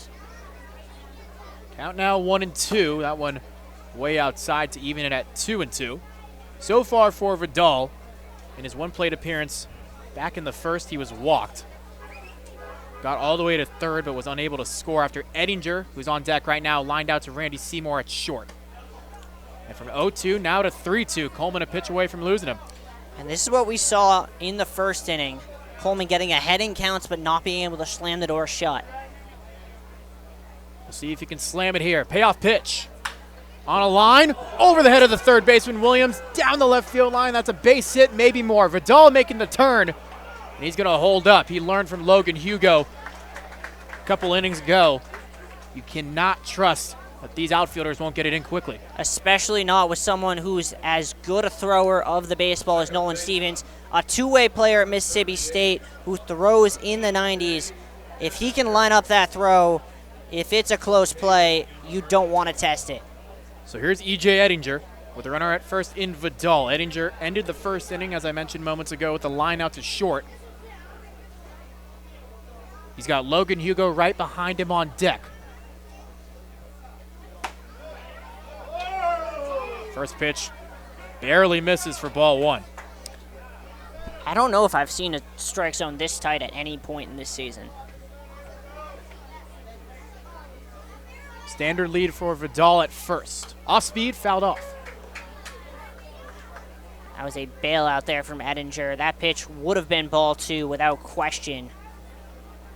Instead, it allows Coleman to reset with the count even. With Hugo on deck, wouldn't be surprised to see if Ettinger lays down the bunt. He will not here. He fouls off another pitch. Now 1-2. Can't anymore. If I'm Coleman right now, I haven't been able to locate my breaking ball all night. I'm probably going back to that fastball that I've used for the first 3 Ks tonight. Burley sets up away. Curveball, lined into center. Duncan giving chase, he's there. Thought about trying to double up Vidal at first, but the Blue Sox shortstop gets back in safely. So a line out for out number 1, now Hugo to the plate. Not gonna lie, Andrew Duncan had to be held up by Matt Austinfort. You can see it here. He sets to throw, and Austinfort slams on the brakes, probably remembering the error not just down the first base line on Randy Seymour's hit, but also the one from Jake Burley, and saying the risk reward just is not worth it right now. Hugo up to the plate for the 3rd time this evening. He's 1 for 1 with a single and a walk. However, on that single in the second, he tried to extend it to a double and was thrown out. Beautiful throw from left center to gun down number 11. He's got Vidal on at first with 1 out. Again, 5 runs in that top of the first for Valley. Only 3 of them were earned for Coleman, as 2 of those runs scored on a throwing error by Jake Burley behind the plate. Good block, but it gets away. Vidal down to second. Burley won't even throw. And once again, Coleman just cannot quite find the ability to locate his off-speed stuff. His fastball, he's putting where he wants it, but if you're a fastball-only pitcher, that allows the Blue Sox to sit fastball, and if they get a pitch middle in, do serious damage. Hugo had 14 RBIs in the regular season. Again, he hits at the top of the order for Valley. Doesn't get a chance with runners on nearly as often as the middle of the order. And he takes a strike here. Count now 2-1. Hugo also had 26 stolen bags during the regular season. 14 hit by pitches as well, which led the NECBL. This one hammered right field. Brini takes a few steps back. Vidal will tag, think about it, but will stay at second base. Nice throw as well from Brini. Yeah, I don't know how much Valley expected to learn about the Gulls here tonight, because I imagine they've done their homework for the last couple days. But one thing they've learned already is that there is not a weak spot among the arms in this Gulls outfield. You cannot run on a 50-50 ball. You have to give them the benefit of the doubt. Yeah, and especially at a weird park like this, where no matter how far you hit a ball, and if it's caught by one of those fielders, odds are you're not going to have a great chance to tag up in advance because of the arms all of them have. Off-speed misses for ball 1 to Lucas Manning. Up for the 3rd time tonight. He was hit by a pitch in the first and then came around to score. He struck out swinging in his last at-bat in the second. So far tonight for Coleman on the mound, 3 strikeouts. Looking for number 4 here to end the threat. Here's 1-0. Off-speed fouled off over our heads and out of play. That lands on the roof of the fire station, and for the first time since opening day, actually, we can see the firefighters up on the roof enjoying the game. It's always a pleasure when our city's heroes get a chance to take in some free baseball from their beautiful vantage point. Swing and a miss here for strike 2. It's kind of like that Wrigley Field effect when you see the guys standing on the apartment building in left field, home of the Chicago Cubs. Yeah, they added those apartment buildings in that same spot at Fenway. I don't like it. Big pitch coming up here for Coleman. Ahead 1-2. Vidal at second. Trying to keep it a 5-2 game. And trying to strike out Manning for a second time tonight. DH stays alive. Mike Coombs just standing there holding the ball like a portrait before he hands it back to Cole Cheatham. Rather smooth from the skipper. Caught it off the bounce, off of that netting professional's netting. Good pitch, borderline, just off. So the count now 2-2 to Manning. Good take there with 2 strikes to stay alive. You can hear with the field effects mic the Gulls bench who thought that was strike 3. Can Coleman put away Manning? The pitch. Not on that one. Manning doing a really good job with 2 strikes to staying alive. And these are the sorts of at-bats that really make a difference, because even if Manning's not able to turn this into something, you've now wasted about 3 really good pitches from Coleman, who's now starting to rack up that pinch count, now at 72 here through 3 2/3. Pitch number 73 coming up. A good one, again fouled off by Manning. And we've seen a lot of great at-bats tonight in terms of results, but in terms of just pure grit, this one might be the best so far, as this is now 3 good pitches he has fouled off to stay alive. The battle continues. Count remains 2-2. Runner at second and Andre Vidal. 2-hole hitter coming up. Boy, Manning just wants to get that hit, doesn't he? He does. Well, I don't even think he cares about a hit. He just wants to get on no matter what, and is willing to do whatever it takes. He's going to have to do a little better if he wants to beat the record for the season here at Cardines. That's 13 belongs to Nolan Stevens in one of the craziest at-bats I've ever seen. I think he heard you. Maybe he did. This next one will be 10, so he's creeping up there.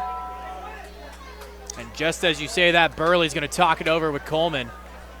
I like this move because this is a raw pitcher with a lot of talent, but this is a catcher who's been here time and time again. A 3-year Gull, was on a team that got knocked out here at Cardines in a 1-game elimination game 2 years ago, had 6 hits en route to the Fay Vincent Senior Cup in the playoffs a year ago, and just knows what to say in terms of how to get past Manning in this situation here to his pitcher who has all the talent in the world but could use a little fatherly advice.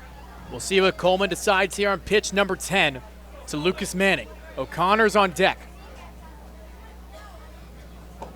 That one's low, so now the count full. Pitch number 11 coming up. Yeah, he missed, but I like that decision from Coleman because it changes the batter's eye line, forces him to reset, and now kind of gives you the entire strike zone to play with here on the 3-2.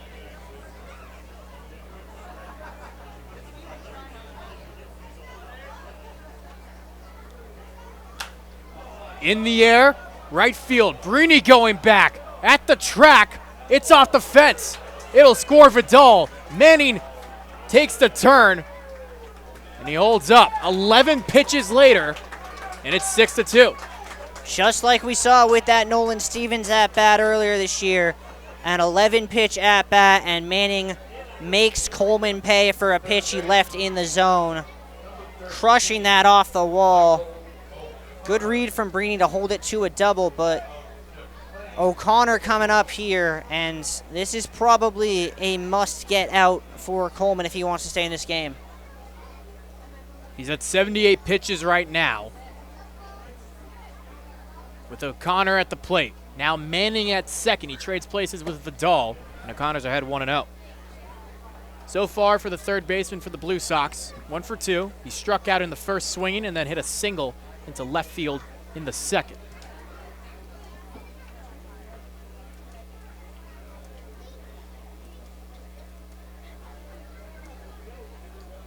Coleman set is 1-0.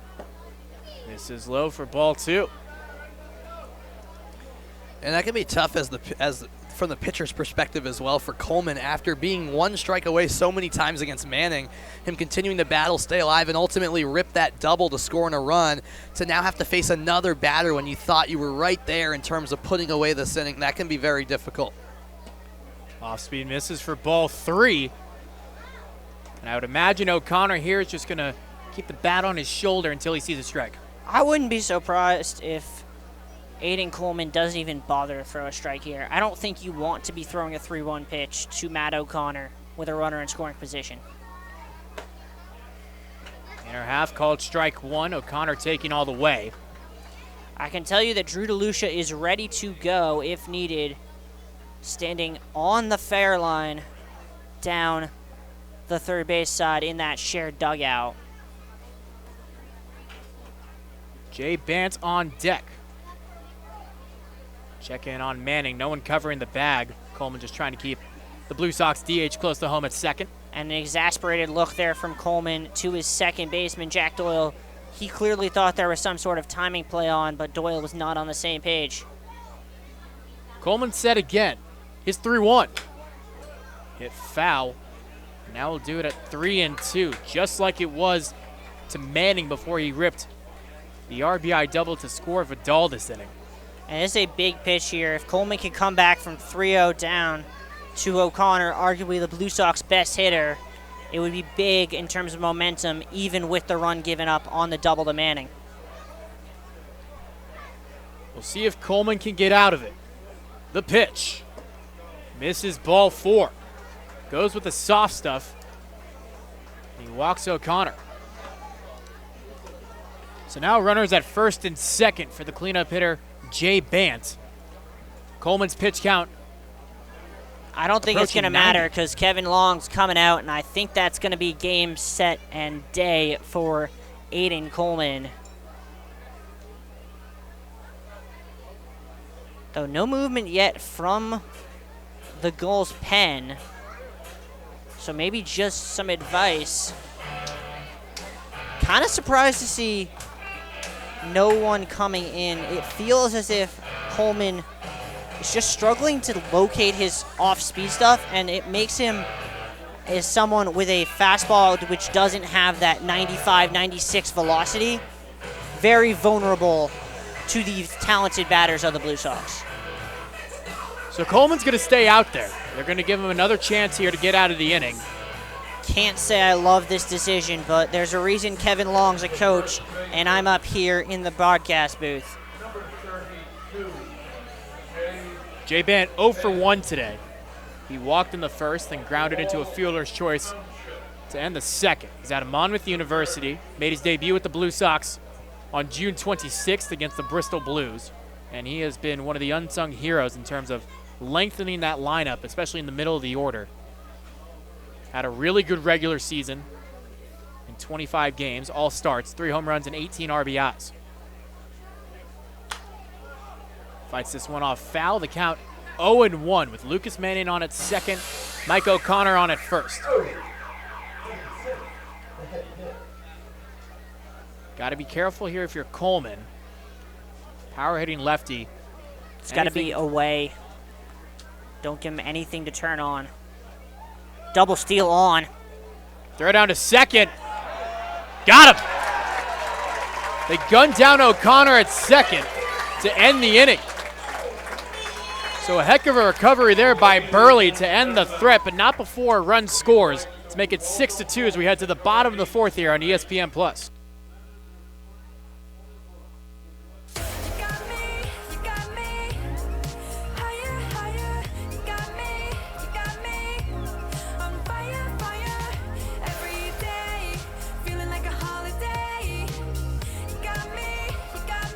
I was a firefighter in Little Compton, and I was teaching a lot of classes. And being up there at 330 pounds was somewhat hypocritical. South Coast Health was excellent in providing the tools and the opportunities. You're retaught to eat after the surgery. It was exciting to finally know that I was getting to where I wanted to be. Having kids, a 9-year-old son, it makes me feel really good that I'm in better shape to enjoy his childhood with him. I'm very happy. Very happy.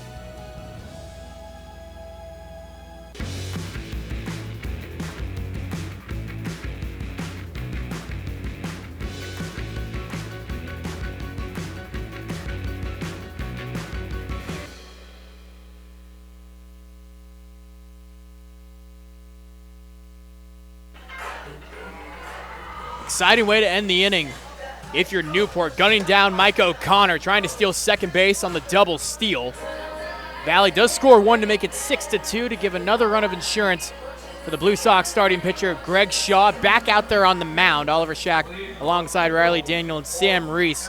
And Sam, it seems as though even with the lead and even though Shaw's only given up 2 runs, there have been some pitches and there have been some traffic jams through the first 3 innings on the mound for Shaw that he's had to escape and get through. Yeah, no, there have been. I mean, Newport left the bases loaded in the second. It's now been 5 left on base, I should say, through the first 3 innings. So it's not like it's been completely smooth sailing for Greg Shaw in this game, Oliver. To his credit, he has gotten out of those dangerous situations, limiting that damage. Now for Newport, it's about capitalizing on those chances, especially in a playoff game like this. And one of those dangerous situations was a couple innings ago when the bases were loaded. The man at the plate, Randy Seymour, was on the base paths, but he sat down on strikes here as he takes a fastball right down the middle for strike 3. Yeah, we take a look at that replay here. That one's dead center. I think Seymour thought it was a little bit low, and you can understand why with a very narrow zone all night, but just a little too much of the plate it caught, and you can't really afford to be taking that pitch with 2 strikes down 4 runs.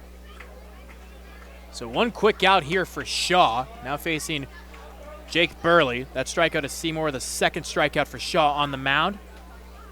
First pitch to Burley here, misses. 1-0 the count.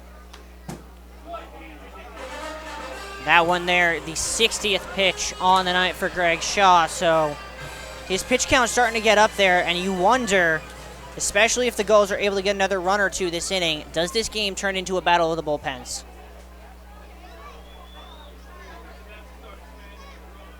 1-1 flared out of play. Another chance for the Firemen, just in front of the station.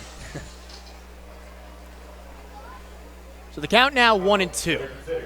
And I will say, coming here on the road, this is one of the coolest environments, not just Cardines Field, but I mean Newport, Rhode Island. Couldn't ask for a better venue. Right. I mean, obviously I'm biased a little bit as a broadcaster for the team, but it is a really cool place, I must say. And to your point, not just Cardines, there's so much to do in Newport as a whole, especially in the summer. Pitch hit up the middle. That's a 1-out base knock for Burley. And there we see Shaw make the same mistake we've seen a lot from Aiden Coleman, and that's get ahead in a 2-strike count and then leave one over the center of the plate and allow the batter to escape. And this is a big, big at-bat here in this game because Jack Doyle at the plate with 1 out. On deck, Nico Brini. After that would be Duncan. And you really don't want to get to those guys if you're Shaw with only 1 out recorded. He gets strike 1 against Jack Doyle. Doyle on the night walked in the second.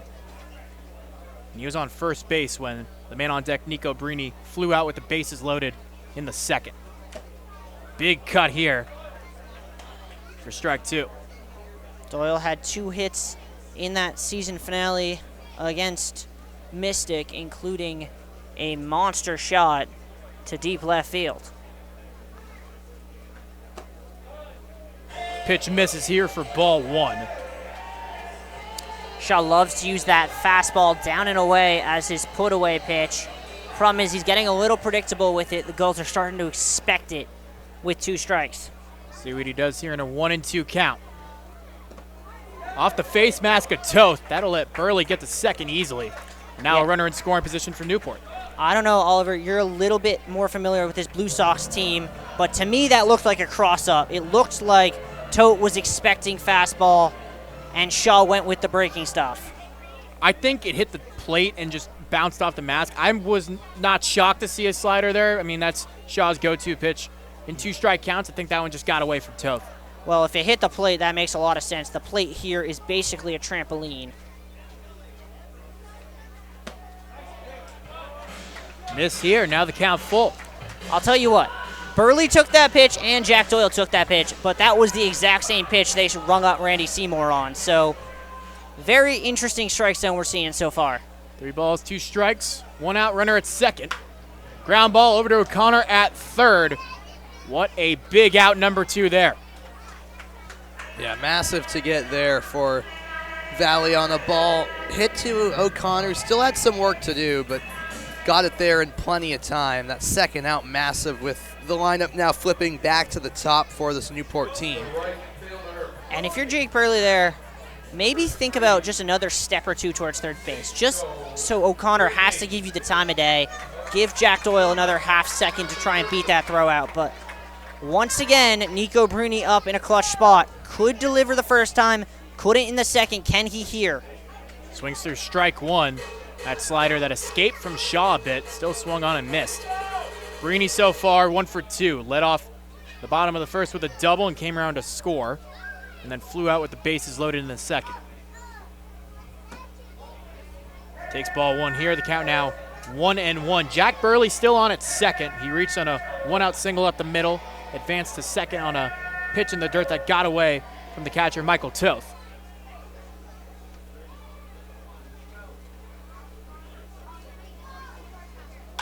Ground ball right side, just foul.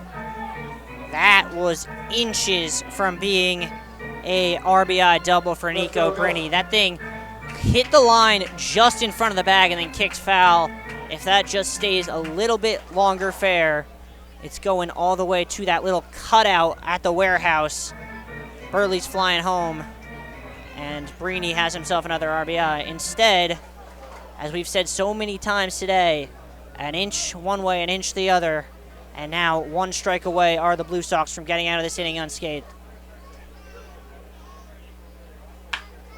Into center, can Hugo get it? Yes, he can. Just caught enough of the bat of Bruni to make it out to Hugo in center, and that'll end the threat. Another inning, another runner left in scoring position. Through 4, 6-2 Valley.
Another golden opportunity for Newport.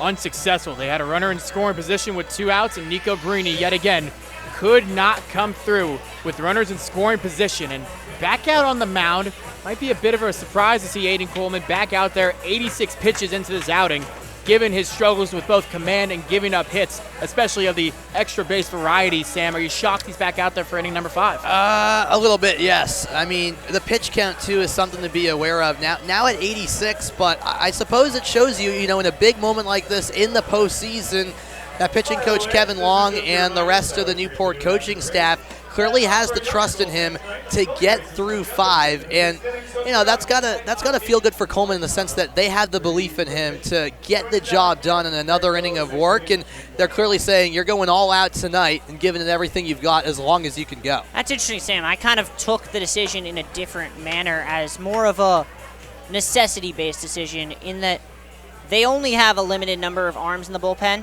Yeah. And if they can't come back tonight, they're going to need all hands on deck tomorrow.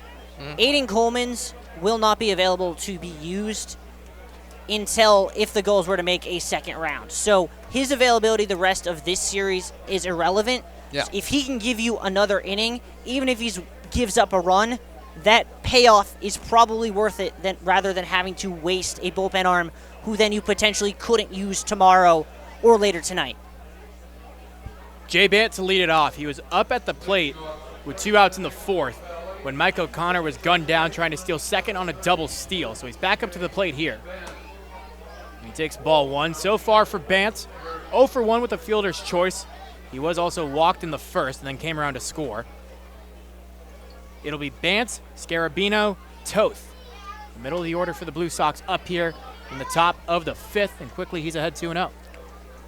And you can see the fatigue in Aiden Coleman, just 2 or 3 miles an hour slower on every pitch than he was in the first. And quickly he's behind 3-0, and I think everyone would expect Bant to not even think about swinging here. I don't know, with a power hitter like Bant, I might no, I'm kidding. I'm not giving anyone a green light right now. There's strike 1. Not with this strike zone, which has been a focal point all night. High in the air, shallow center. Seymour looks to have a beat on it, and he does. Nice job by the Gulls shortstop to retire Bant. Yeah, Randy Seymour, a defensive wizard, and it's really a shame going back all the way back to that first inning that throw from Jake Burley got away, because it really overshadowed the amazing defensive play by Randy Seymour to keep that infield hit in the infield.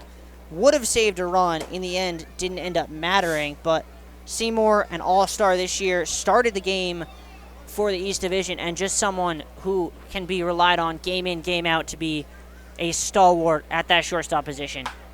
This one drilled right field. Brini looking after it. Does he have a chance?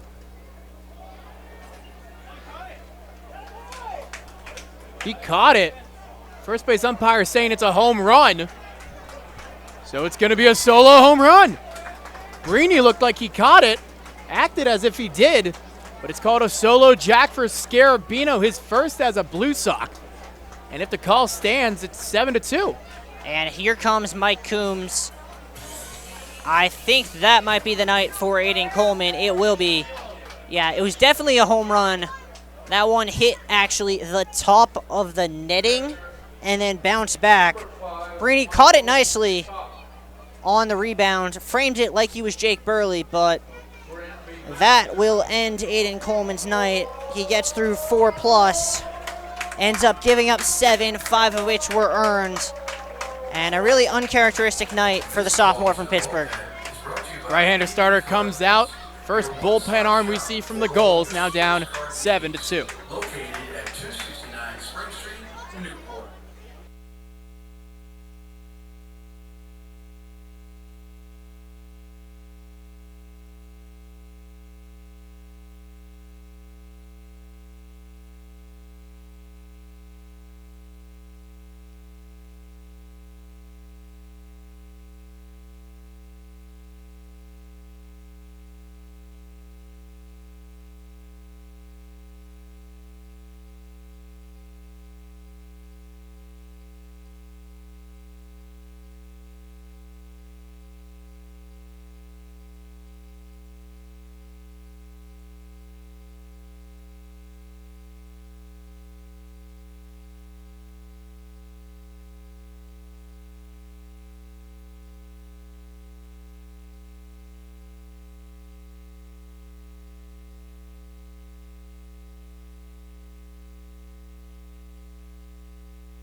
Night over for Aiden Coleman. He gives it off to his fellow right-hander, Drew DeLucia, out of Franklin Pierce University.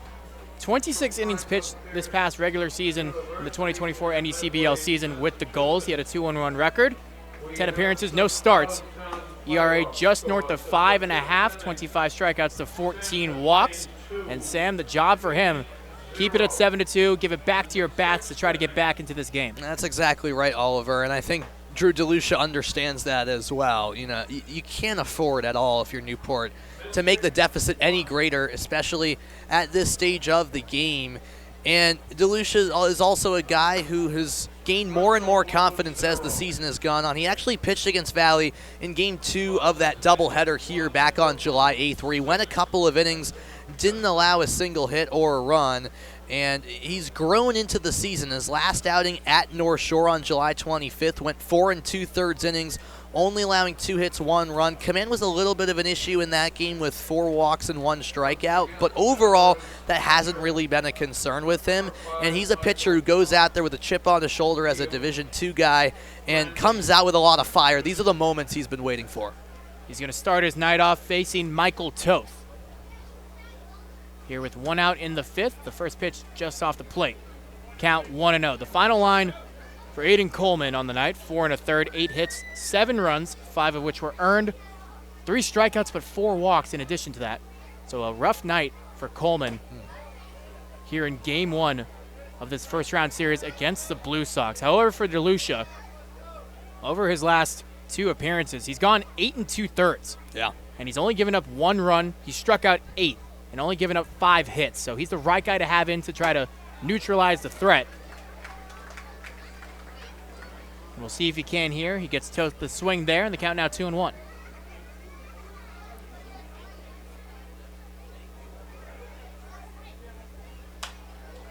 In the air, shallow right center. It looks like Doyle has it, and he does. Good start for DeLucia on the mound. DeLucia, someone who always pitches with a lot of confidence, and for him it's really important to get a good start of his appearance, because if he gets that confidence building, he's borderline unhittable. But he's someone who, when he struggles with command, it often happens in bunches, starting by one kind of bad at-bat and spreading from there. First pitch hacking here for Hennington. In the air, right side of the infield. Another chance for Doyle, and he's 2 for 2 in the inning. What a job by DeLucia. And he's fired up, trying to get his teammates into it as he walks off the mound here in the top of the 5th, getting out of the jam for the Gulls, but not before a solo jack for Anthony Scarabino to make it 7-2. Gulls up to the plate when we come back.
Greg Shaw back out there here in the bottom of the 5th inning. Now working with a 7-2 lead. Anthony Scarabino hit a solo homer in the top of the 5th to knock out Aiden Coleman, the starting pitcher for Newport. Drew DeLucia came in to get the final 2 outs in the 5th and now gives his Gulls a chance. And Sam, you saw as DeLucia was walking off the mound, he was fired up, yelling at his teammates, trying to get them back into this game emotionally so that they can put together a comeback. Yeah, and that's the type of competitor Drew DeLucia is. He's always fired up, loves the big moments, delivered in that big moment, getting those quick 2 outs, and sometimes that can feed off to the other players on your team. You could see him, saying, let's go, as he went to the dugout, trying to fire up his teammates and get this offense going, because Newport needs the offense to deliver sooner rather than later as we now go to the bottom of the 5th, and Greg Shaw still out there, unsurprisingly, for the Blue Sox. And for Newport, you got the right part of the order to try to build that 5-run comeback. Andrew Duncan up to the plate, quickly behind 0-1, but he's 2 for 2 with a single and a triple. And he came around to score in the 3rd inning when he hit that triple. Dixon Williams is on deck, who's been arguably one of the best hitters in the entire league. And then you got Nolan Stevens with all that power from the left side right behind him. Yeah, this is the part of the Gulls lineup that's been hitting well as of late. Duncan especially has had now 3 multi-hit games in the last week, including tonight. Turning it on here at the right time of the year. And I think when we talked about it in the 1st inning, we talked about the Gulls being able to chip away, and that was all well and good until they started giving up more runs. They got to start stringing some runs together in the same inning. Shaw ahead here 0-2. Duncan stays alive.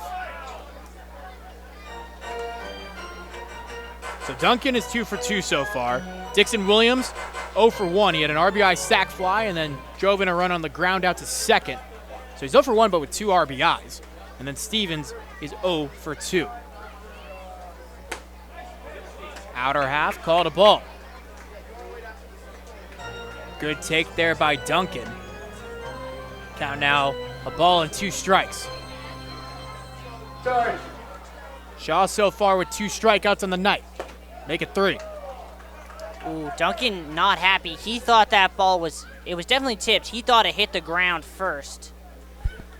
And still having some words as we take a look at this replay here. That looks like it was caught pretty cleanly before it hit the ground. But potentially some frustration boiling over for the Gulls. So a good start to the inning for Shaw on the mound. He gets his 3rd strikeout of the night, now facing Dixon Williams with nobody on and 1 out.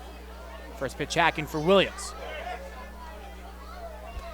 Dixon Williams, someone you cannot afford to give a good pitch to because he will make you pay. Has 2 RBIs in 2 appearances tonight, as you just saw on your screen. Off speed, grounded right side to Ettinger at second. 2 quick outs for Shaw. And Shaw's been really good at that, getting those lefties to roll over on the inside pitches here. And as you see that pitch, that's center up. That's a pitch that Dixon Williams is going to want back. So Williams rolls over for out number 2. Nolan Stevens now up. Trying to record his first hit of the night. Tyler Minnick's on deck. Minnick 1 for 2 with a single. So far on the night for Newport, 2 runs on 6 hits. Valley with 7 runs on 8 hits. Stevens holds his swing. That one misses for a ball. So it's not that Newport isn't getting any hits. It's what they're doing when the runners get on base. So far through this game, 6 runners left on. As Stevens hits this one foul out of play to even the count.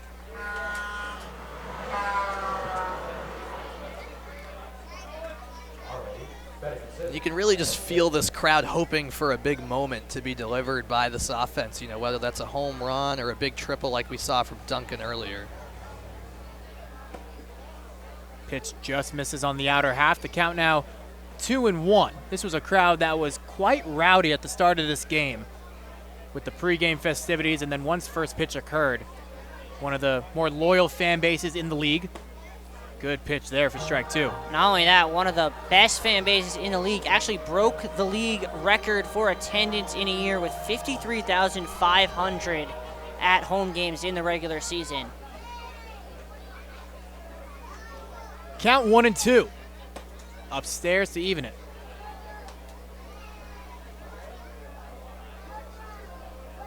Excuse me, count 3-2.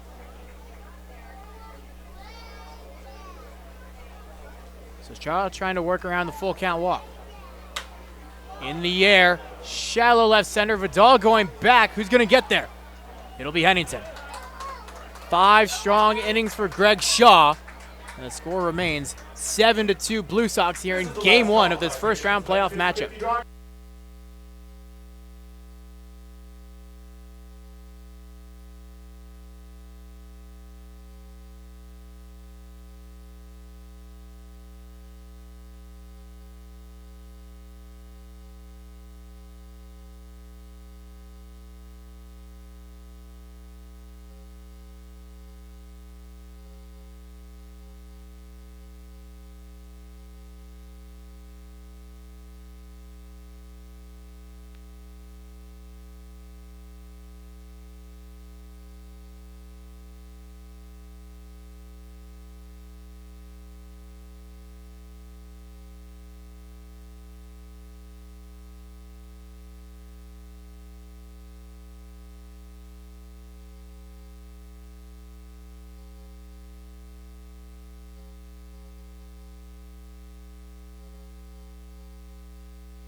Valley surprisingly on top here in game 1 of this playoff matchup. The 7-seeded Blue Sox who currently hold a 7-2 lead over the number 2 seed Newport Gulls, the defending NECBL champions as well. DeLucia back out on the mound after getting the final 2 outs of the top of the 5th inning. Fiery pitcher on the mound, the right guy you want as far as getting back that energy to try to mount a comeback. Now on the other end, Greg Shaw, who we just saw in between innings, jog over to the bullpen, and it looked like that was a sign of his night being over. If it is, Greg Shaw was phenomenal here in game 1. Oh, fantastic. And it was a matter of both teams' aces going up against each other, 2 of the best pitchers in the league, all-stars, and Shaw got the edge tonight. I mean, it just wasn't Coleman's night after that rough start, and Shaw was locked in from the beginning. You got to give him a lot of credit. I think they had very similar nights. The difference really was Shaw was able to escape several times. Somehow, some of those I'm still trying to work out because he seemed like Houdini out there. But when Coleman just couldn't quite get that 3rd out, Shaw always seemed to find it without allowing much damage. 93 on the fastball. There for strike 2. The velocity's there for DeLucia. You got to figure the adrenaline's pumping in a playoff atmosphere and a playoff opener here. Here's 0-2. 93 again, just misses. John Kwiatkowski running out to the bullpen to warm up for the Blue Sox.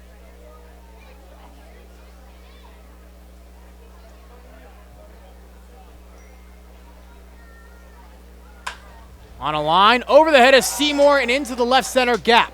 Second hit of the night for Vidal, almost an identical spot to his first one. And once again, Vidal leads off an inning with a single. And as the number 8 hitter for Vidal, to have it 2 for 2 night plus a walk, he's reached base in all 3 plate appearances, Oliver. That's huge, especially to lead off the inning as well, where you get on as the leadoff man, and you know in all likelihood, or rather you're guaranteed to get to the top of the order and potentially do some damage there. Not only that, now a high likelihood is that's going to sail out of play of getting to Lucas Manning, who has been a pest for Gulls pitchers all night. For now, it's E.J. Ettinger. 0 for 2 with 2 lineouts. Vidal on at first. Last time this exact situation came up, Ettinger didn't lay down a bunt, or at least try to. And it doesn't look like he's going to here, quickly behind 0-2. Yeah, that's a disgusting off-speed pitch there from DeLucia. Just pulled the rug out from Ettinger, and now he's going to have to fight. DeLucia, a very good strikeout pitcher. DeLucia way ahead. Vidal on at first, standard lead. The pitch, upstairs. DeLucia thought Vidal might think about going there. Threw a fastball up to give Burley a chance on a potential steal attempt, but Vidal not going anywhere on that one. DeLucia set his 1-2. Good pitch, just fouled off by Ettinger. That slider fastball combination's really working for DeLucia. And a great job by Ettinger there to choke up on the bat, read the pitch out of the hands, recognize that it looked good, and just kind of keep those hands back enough to foul it off, even after he got caught guessing wrong. Fastball inner half. Called a ball. It'll even the count at 2-2, 91 miles an hour on the pitch. A good pitch by DeLucia, just doesn't get the call. That looked pretty dang good. We'll see where he goes here in an even count. Can't blame him. It's filthy. Sits down Ettinger for out number 1, make it the first strikeout for DeLucia. We've seen a lot of great pitches tonight, but that one might take the cake as we see this replay. That pitch starts at his hip level and ends at the ground. So we take a look here. How much drop did that say it had? I'm trying to see that. That foot of drop. That's just insane amount of movement on an off-speed pitch there for DeLucia. To the backstop, Vidal will get to second easily. That one missed everything. And that's what can often be a little bit of a downside to Drew DeLucia's pitch repertoire. He has great stuff, but sometimes he overthrows it, and sometimes a little too much juice, a little too much spin, and it can get out of his hands. and get out of the planned path. So now a meeting on the mound. DeLucia has himself in a bit of a bind here. Jack Doyle joined in on the conversation, potentially talking about looks to Vidal at second to keep him close to the bag. I'm wondering if they're thinking about having, on a potential situation where they see Vidal take a big lead, Jake Burley throw down to second. Try and backpick the runner. Ground ball. Seymour with the nice snag. His throw in time. Nice job there by the Michigan State Spartan for a big out number 2. Huge play by Seymour as we take a look at that replay. So smooth, comes up, fires on the money, and DeLucia got himself into quick trouble with that leadoff single, but has gotten 2 quick outs, looking to get out of this inning unscathed. Going to be tough with Lucas Manning at the plate. He drilled an RBI double that scored Vidal a couple of innings ago. Identical situation. An identical ball hit into right. Does he do it again? Brini going back, and Lightning's going to strike twice. Another double to the right field gap to score Andre Vidal off the bat of Lucas Manning. Make it 8-2. What a night for Lucas Manning. And this ball you see right here, opposite field. Look how much carry it had. It just kept on going off the league championship banner. He's in the 2 spot for a reason, is the DH for a reason, even though Manning is usually a catcher for this team. He produces at a high rate. We saw that at Wofford with him. He's doing it in the biggest of moments tonight, Oliver. He passes the baton to Mike O'Connor. And he takes ball 1.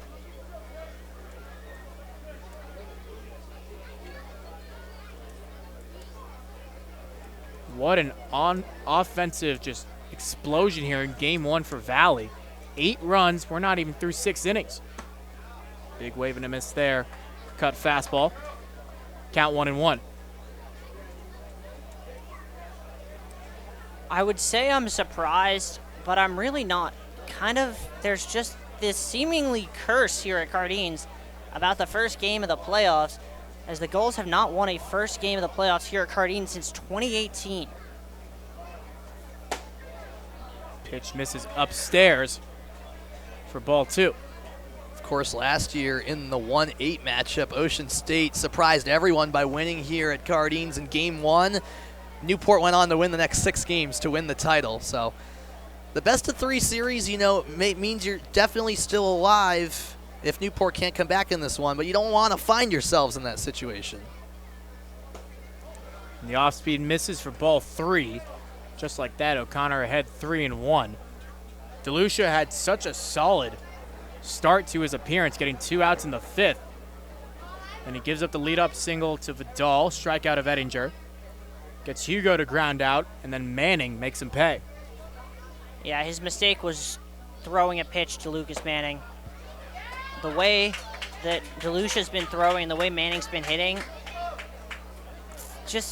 I can't really blame it, though, because we watched that replay back. That was not a strike that Manning swung at. That ball was below the zone, and he still tattooed it off the ivy out at 350. Good pitch there for strike 3 to end the threat. DeLucia frustrated with himself, understandably so. The deficit now 6 runs, the score 8-2.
Greg Shaw's night is over. What a fantastic night it was for the Valley starting pitcher, going 5 innings, only giving up 2 runs and leaving with a 6-run lead as he passes it off now to the big right-hander Will Newell out of the University of Dayton. 4-3 record on the year, 11th appearance. He's made 1 start through 26 1/3. The ERA, though, just under 9 through that 26 1/3 innings pitched mark. His last outing went very well, though, giving up no runs over 2 1/3 to Danbury. For him, the problem is when the command gets away from him. He's got 22 walks and 26 1/3. However, when it's in the zone, very hard to hit with those 35 strikeouts. That's what really stands out with Newell's stat line, the 22 walks and 35 strikeouts in his 26 1/3 innings pitched, which I guess shows you the kind of hot and cold pitcher he can be. You would know better than me, Oliver, but based on what you're explaining, it really is a situation where if Newell's stuff is finding the zone consistently, batters are striking out time and time again. But on the occasion he starts to lose some of that command, he can also put a lot of runners on without having to swing the bat. I thought you said I would know better than you. That's perfectly described right there. Hey, sometimes I impress myself, Oliver. It's You impress rare, me but a it lot. sometimes happens. One thing I think will be interesting to see is how Will Newell's stuff works with the strike zone we've seen from JC Fernandez tonight, because someone who struggles with accuracy at times, when combining that with a tight strike zone, could be a recipe for a problem.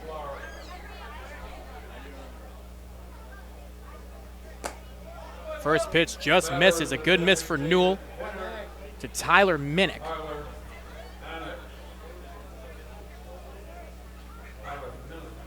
Newell's 1-0. This is for ball 2. He can throw it hard. Those past 2 fastballs at 92. He's been up to 93 on the year. And you can already see down 2-0, he's taking some time off the mound to recollect himself. He pitches with a lot of emotion, very similar to DeLucia. Fiery guy out there. 2-0 ground ball to Vidal. It's bobbled, and Minnick will get there safely. And I'll tell you what, when you have a pitcher who's fiery and he gets himself a pitch that he thought was going to get himself out of an at-bat, he was down, only to see it booted, that's going to fire him up even more. So it's going to be a question. Will Newell use that fire to find the strike zone, or will it get to him? Matthew Austin Ford up to the plate with a runner on. Off-speed misses upstairs for ball 1. That error for Vidal going to be the second of the night for the Blue Sox. 1 error for Newport as well. 3 so far in this ball game between the 2 squads. This one's fouled off. In game 1 of Valley's doubleheader on the last day of their regular season against Bristol, they had 7 errors. Bristol had 3 of their own, 10 total in a game. Unreal, especially that late in the season too, you know. You'd think everyone's in sync by that point. There have been a lot of new faces for Valley as well, I will say. This one misses low. So Newell behind now, 2-1. The other error for Valley was on a throwing error by Mike O'Connor. We'll see if the Gulls can take advantage of the error here by Vidal. Newell set his 2-1. High and in, ball 3. Snap throw to first, not there. And you can see Toth, who I've said multiple times throughout this game, he's an aggressive guy behind the plate. He's got a lot of confidence in his arm. It was a great throw. My question is, what is Tyler Minnick doing dancing that far off the plate? You are down 6 runs. You cannot be afforded to be trading out, let alone sacrificing them. This one hit hard but foul. All I can say is with Newell's velocity and Austin Ford's bat speed, if he gets a hold of one, we're going to be breaking out the tape measure very far. That one 89 out of the hand of Newell. Again, he's been up to 93. We'll see where he goes here in a full count. Payoff pitch. Fouled off. He goes with the slow stuff. Mixes up the velocity there. But Austin Fort able to adjust and stay alive. That's impressive from Austin Fort. Normally someone who often gets fooled with the off speed, but was able to just kind of shift those hands back, stay alive. Gets himself another 3-2. Another chance for Newell as well. The pitch. Strike 3. Another slider. This one swung on and missed by Austin Fort, and a huge out number 1 for Valley, but I would say more importantly for the confidence of Will Newell. And you can see on the replay that it was not much. That was about half an inch from ending up in another zip code. But that half an inch on that drop, the difference that caused strike 3 as a late decision there to go out and talk to the pitcher. Toth going to say a thing or two to Newell here before he faces off against Randy Seymour, who's 1 for 2. He reached on a single in the second, and then after he reached the bag, that's when the throwing error of Mike O'Connor happened. That allowed Seymour to get to second, but it was ruled a single officially. The error coming after Seymour got to the bag. He's also struck out, so he's 1 for 2 on the night.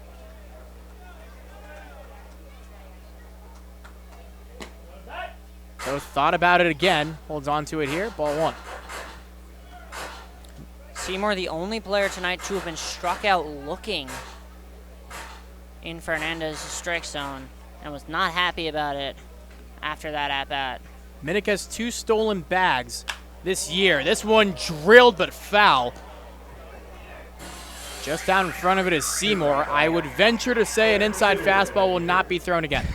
If he throws one again, it's going to end up across the street.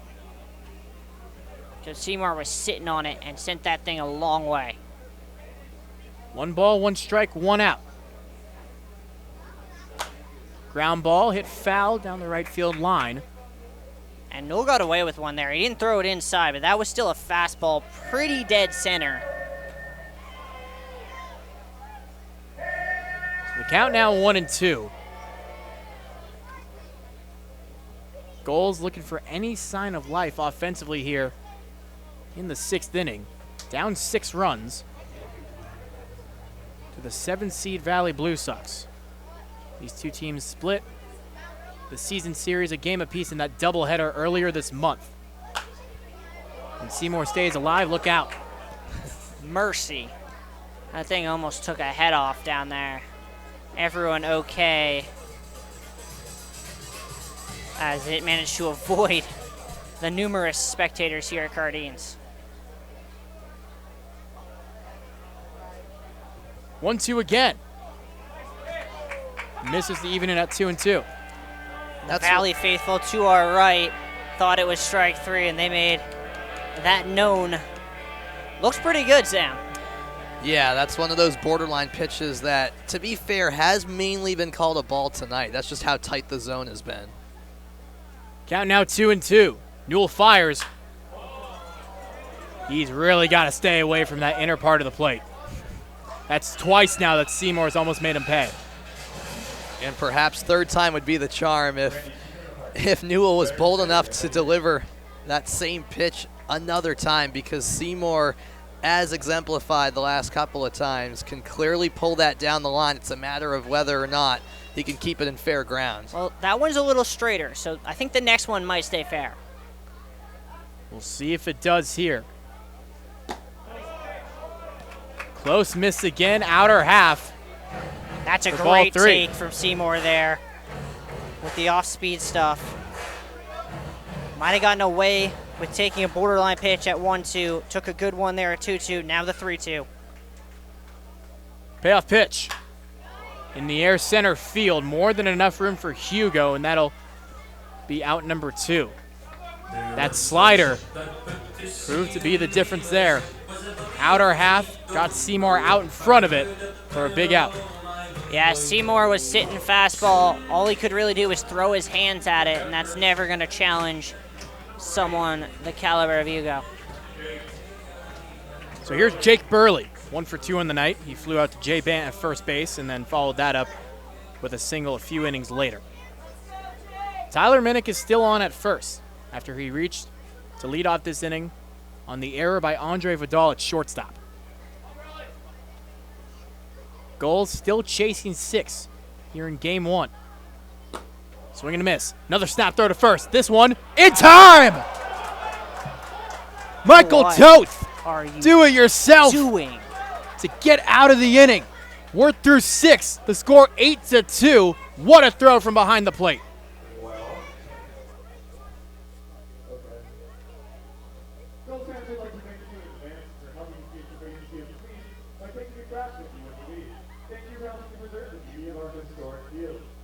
But now, I don't know where this is going, but it's time for the goalie race. Perhaps you'd like tonight's sponsor, He's Gone Road. People's Credit Union. The way it's going to work is not what he's doing.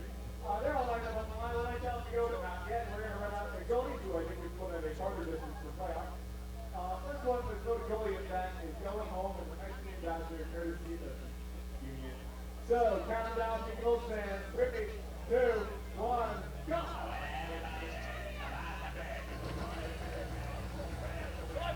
Now this is definitely a cool night because none of our players are right. It's a little bit strange. But man, it is hard. It's going hard in the front. I think the Mike Chip's going to pull away, but the red chip's not giving up. But it's hard to the win. Here come the rest of our players, trying to find a way to get Billy to bring in those last couple stragglers. Welcome back to Cardines Field, the famous gully race taking place in the outfield. At least the fans have something to cheer about with that going on, I suppose, because at the moment it's all Valley. 8-2 the score. The Blue Sox lead the Gulls, and remember that Zephyr is the official on-field cap of the NECBL, also known as the Z-Hat. Zephyr is the authentic college hat with over 800 colleges. It channels that same energy and creativity into building custom hats of all types for pro sports teams, clothing brands, and companies everywhere. Make sure you pick up your Newport Gulls and Valley Blue Sox official on-field caps today. Drew DeLucia back out there to no one's surprise for another inning of work, and just all the momentum completely on the side of Valley as we get deeper and deeper into this game, about to get the 7th started. Yeah, I mean, I don't think there's much of a question right now as to where this game kind of stands. It seems as if the Gulls just can't get started. They're stuck in neutral. No matter how many times they put a runner on early on in an inning, 4 times tonight they've had the lead runner on, and it just, they cannot seem to string together more than a hit or two. Have stranded 7 tonight, and in the playoffs, when your team is struggling to get great pitching. Jay Bant swings at the first pitch, lofted way up in the air. Stevens doesn't have to move much, and the left fielder's got it in his glove. 1 pitch, 1 out. As that one, yeah, you can see Bant knew it the second he hit it. Just 2 under it. Stevens able to get it comfortably. But really, the Gulls are making the 2 mistakes you can't afford to make in the playoffs. It's not being able to get out of 2-out situations, as they've allowed 4 runs tonight with 2 outs.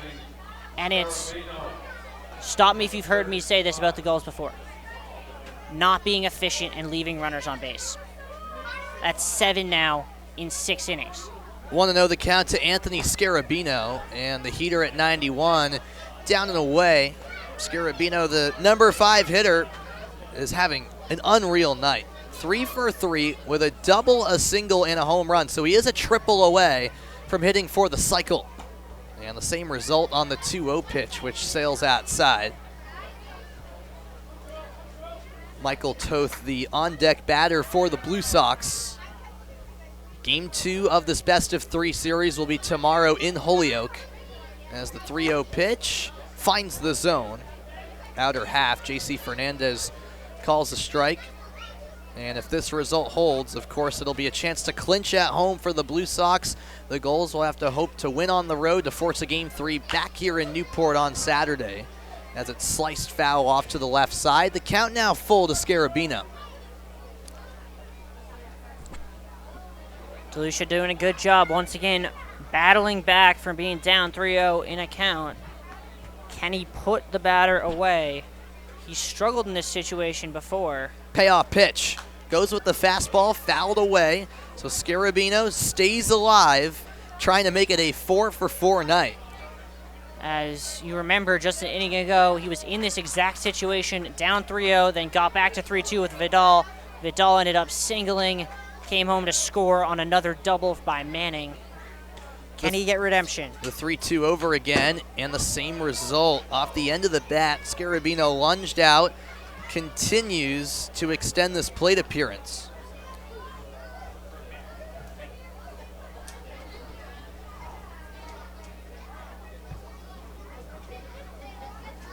(3-2) for the third time. Fouled off, and Scarabino sent that off his own leg as he limps off and has to shake it off. That's going to leave a mark for Scarabino. DeLucia continuing to deal here, and even if the Gulls aren't able to come back tonight, DeLucia's ability to continue pitching and pitching well is huge, and it allows Mike Coombs and Kevin Long to save some of the arms in the bullpen for what will be a must-win game if this result holds. Swing and a miss at the pitch down low from DeLucia. So a strikeout in the end. We've seen some lengthy plate appearances in this game. This time the pitcher prevails, and that's the first time Scarabino has been retired tonight. Yeah, and that's already now through 2 1/3. 3 Ks for Drew DeLucia. So DeLucia dealing a little bit here in the later innings. Michael Toth now the batter for Valley. He lets it go for a strike. So Burley was crossed up, but it still found the zone even though it escaped the catcher's glove. That's kind of how dialed in Drew DeLucia is right now. He's dealing at a quick rate, ready for the 0-1. Peter up and in to even things up on Toth, who singled back in the first to drive in a run. Has struck out and popped out since then.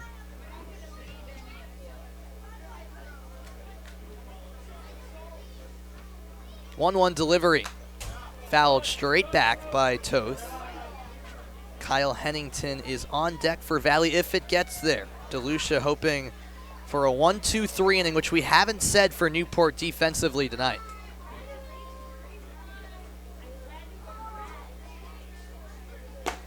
Does he get it here? Check to the first base umpire, and Craig Andriozzi says he didn't go, so Toth fights for another pitch.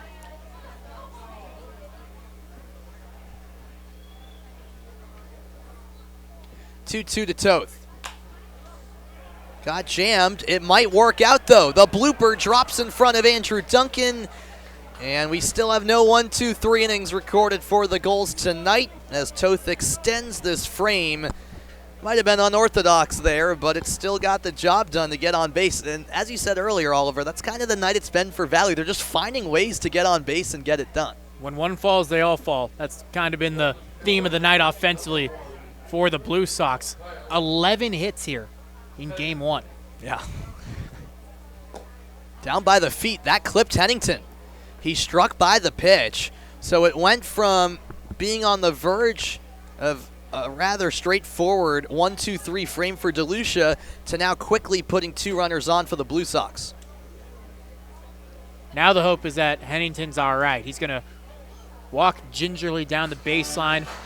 Would assume that he's staying in this game because he's good to go, but still a stinger for sure. And now we see the pitching coach for Newport, Kevin Long, trotting out to the mound to have a word with DeLucia.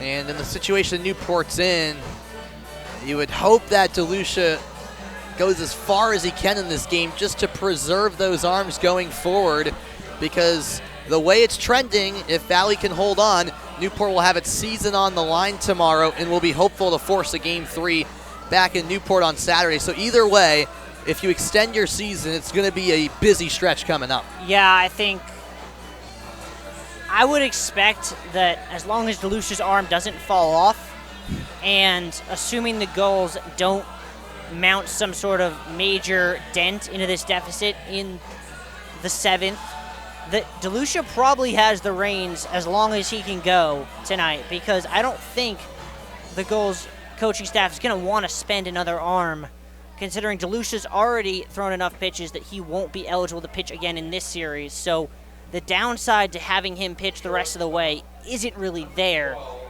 in a non-competitive game. 2 runners on. Hennington's on first. He appears to be okay after getting hit by that pitch. Toth now at second. Andre Vidal, the batter, with 2 outs. And Vidal swings through the first pitch he sees. And talk about a hot hitter for the Blue Sox. The 8-hole hitter in Vidal has a couple of singles tonight.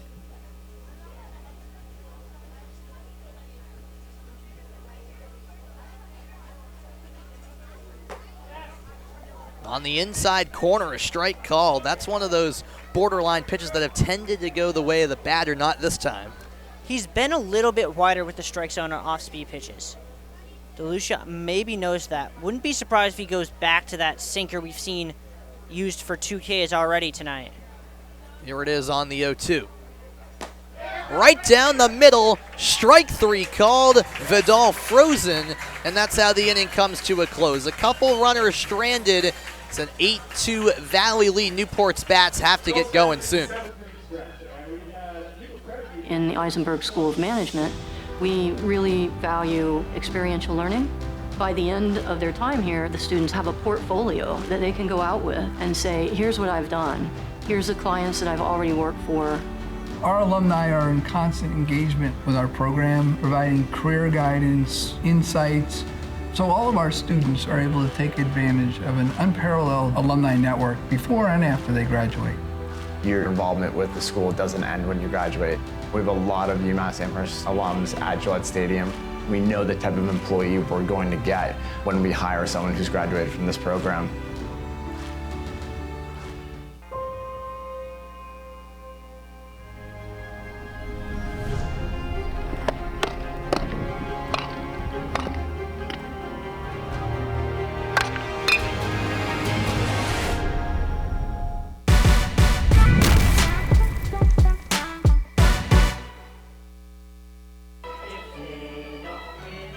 Take Me Out to the Ball Game is sung here in Newport as we just stretched out here in the booth and we get ready for the bottom of the 7th inning, and it's a good time to do some scoreboard checking around the NECBL because all 4 first-round series got underway tonight at 6:30. And up at Goodall Park, it's Sanford with the 3-0 lead over Keene in the 8th inning. And how about a low-scoring battle at Muzzy Field? Mystic Bristol currently 1-1 in the 9th. Perhaps some bonus baseball could be on the way in that Battle of Connecticut. And then, of course, the other game going on all the way up in Montpelier. It's all Vermont in the 1-8 matchup. They're cruising 10-1 over Martha's Vineyard, currently in the bottom of the 7th. Yeah, and I can't say I'm surprised. Of all the teams that I've seen this regular season, the one team that continuously just jumped out to me was Vermont. It did not matter if the games were at Montpelier or in Holyoke, Mass. They just always came ready to play. Jake Burley leads off the 7th for Newport. He shows bunt, backs out as the pitch is up high. It's the 8-9-1 hitters, and the Gulls are down to their final 9 outs. It feels like it's now or never to get some type of momentum on their side offensively.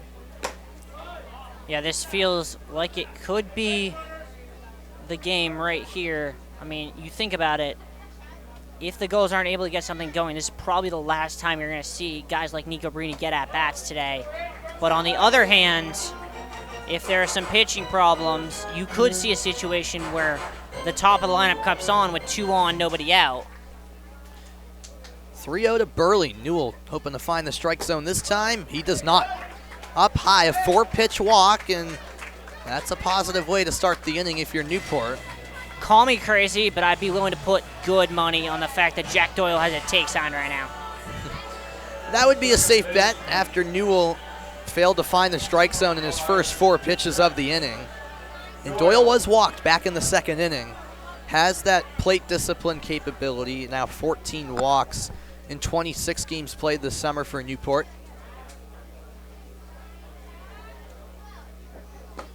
And there is the take, but this time a strike from Newell on the inner third of the plate. Good response there from Newell.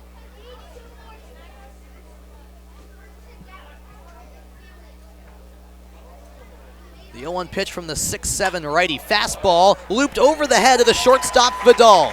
Getting the wave around 2nd to 3rd is Burley. It's finally corralled by Hennington, and that's a loud single for Jack Doyle to put runners on the corners with nobody out, and we go back to the top of the order as well. And holy shoot, did this game just get a lot more interesting because 2 on, nobody out, and probably the 4 best hitters in the entire state of Rhode Island coming up next. That's a safe bet. Nico Brini certainly near the top of that list with the season he's having. He, of course, led off with that double in the first, hasn't reached base since. And it's outside for ball 1. On deck would be Duncan. Doyle at first, Burley on third. 1-0 to Brini. Takes one inside this time. And Brini up 2-0 in the count. Can just see the slightest signs of the crowd coming back to life here at Cardines. Their fan favorite Nico Brini at the plate with a 2-0 count. And that one drilled him right on the backside. Not even close on that pitch from Newell. And the bases are loaded here for Newport with nobody out. In the blink of an eye, Oliver, some pressure on Valley all of a sudden. I would imagine an arm's going to get loose in the next couple seconds. You see Toth here just trying to calm down Newell. These are the outings I was talking about, whether he's on or he has outings like this where he allows a couple free passes. Now Phil Guidry, the pitching coach, going out there to talk to his pitcher, along with the entire infield. Bases loaded in this situation, less than 2 outs. The objective isn't to put up a scoreless inning. Just limit the threat any way you can, and you do that by staying in the strike zone. Well, I feel like maybe it's, as we take a look here at the bullpen for the Blue Sox, and it looks as if trying to get a number. Chris Torres, left-hander.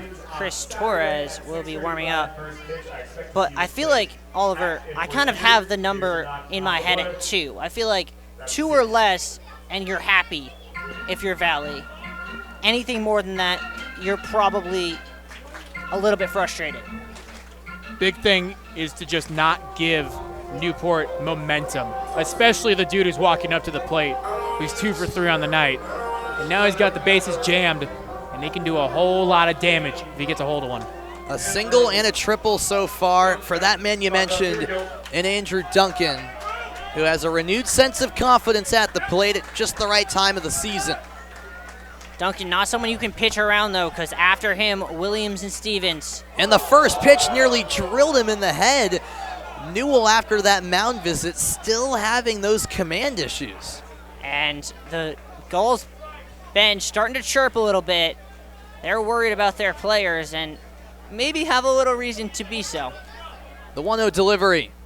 This time it's in the zone. A strike called as Newell just took some velo off, refining that command. Yeah, not going with the fastball there. He doesn't have feel for it, so now he's relying on that off speed. Will he do it again? No, goes with the heater, but it's inside.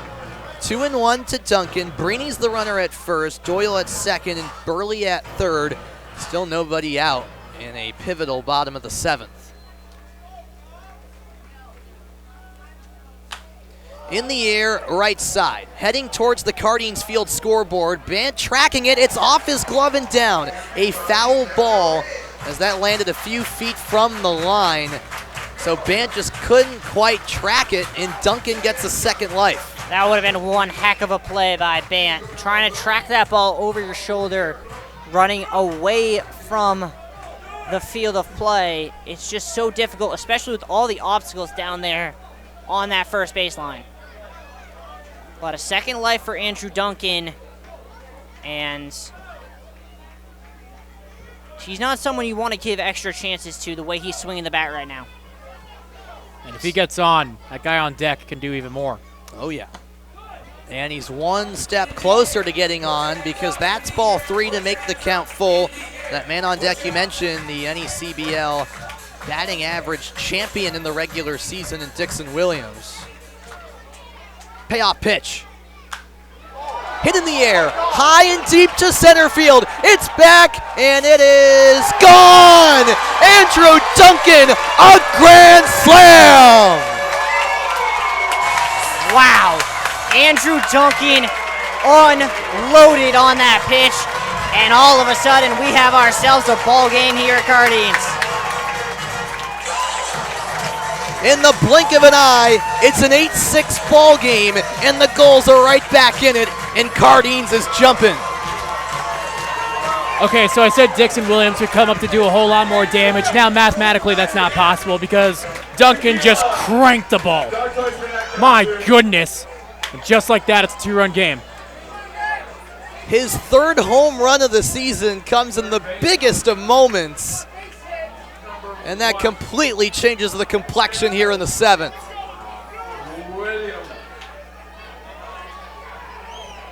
Dixon Williams now at the plate.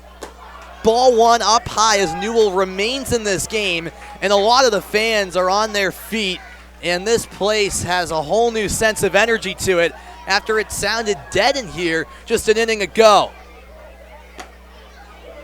A strike called right on the inside part of the zone. 1-1 to Williams. Keep in mind, there's still nobody out here in the 7th inning. And that's the most concerning thing because now you give 3, 4, 5 in the order a chance to start yet another rally, but they already have 4 runs on the board. And a similarly located pitch, a strike called again. Newell really working that inside part of the plate against Williams.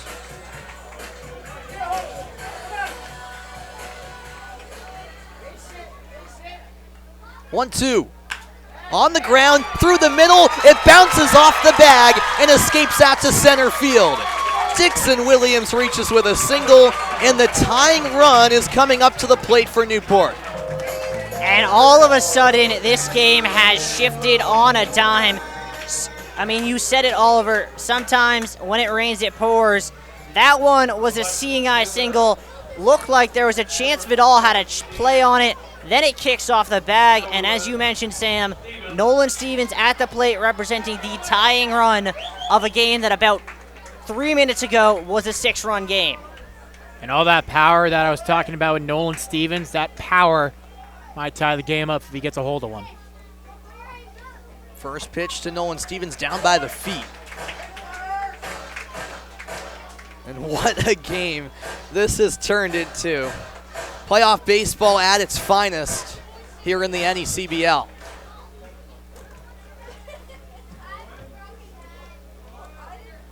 One up, way up near the head of Stevens. He had to duck out of the way. And I think all of this comes back to that fastball to start off the at-bat to Andrew Duncan. It got the bench riled up, it got the crowd riled up, and all of a sudden since then, Newell has not been able to find the strike zone. The crowd is into it, and that might be an understatement. There's ball 3 outside. And Newell just cannot find the zone here. This has to be his last batter. You got to pull it right here. If he can't retire Stevens, you got a lefty in the pen in Chris Torres, who's been phenomenal all year. I would figure you got to bring him in. I'm shocked he didn't bring him in here with the lefty at the plate. I got to agree with you. Is the red light on for Stevens on the 3-0? Yes, it is, and reasonably so, because that's a 4-pitch walk to put 2 runners on. The tying run stands on first, and the man stepping up to the dish, and Tyler Minnick, represents the leading run here for Newport. And this will be the end for Newell. They're going to go get Chris Torres. What an inning it's been. Well, we talked about pitchers being brought in difficult situations like Drew DeLucia was. I think compared to what Chris Torres is having to deal with, Drew DeLucia is having himself a very easy start to his appearance. 2 runners on base for Newport, still nobody out. Bottom of the 7th, Tyler Minnick due up. We'll tell you more about Chris Torres in a moment. Time to catch our breath here on ESPN+.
back here on ESPN Plus, and it's a whole new ball game at Cardines. A grand slam off the bat of Andrew Duncan has made it just a 2-run deficit for Newport, and a call made to the bullpen, Oliver, as Chris Torres takes over for Will Newell. Right guy to call in, too. He has been lights out of the pen all year. An ERA under 3 through 11 appearances, one of which was a start, but 20 innings on the mound. He's got 2 saves as well, so he's been in tight-knit situations like he is right now because he's got 2 on, nobody out, trying to protect now a 2-run lead right when the Gulls get really hot. And something else of note, this crowd has also gotten into it. That's going to be a factor that plays in as well. It is, and I think I have to agree with what you said before the break, Oliver. He should have been in to pitch to Nolan Stevens because just thinking about lefty-righty splits, right now he's going to have to face, of his next 4 batters, 3 of them are going to be righties. As we look at the bottom of this order, it's Minnick who's a righty. Minnick is a righty. Seymour's a righty. Jack Doyle's another righty. Jake Burley's a righty. That's 4 out of 5. I can't do math. But he's going to have to face a majority of the next couple hitters who are designed to hit those pitches that move in to a righty. The at-bat to bring him in was the Stevens at-bat when you have a dynamic lefty at the plate, not here against Minnick, who hits lefties really well. Stevens on first, Williams at second, still no outs. Tyler Minnick, the 7th batter of the frame. And before a pitch is thrown, Torres steps off the rubber, taking a glance over at Williams, who has the lead on second. And O'Connor in at third base for a potential bunt. The problem with that is Dixon Williams is so fast. If he gets another step or 2 in, O'Connor, Williams will take third. First pitch to Minnick. He goes after it. Popped into the air right side. Foul ground. Bant giving chase. So too is Ettinger, but it's not playable as it lands beyond the fencing.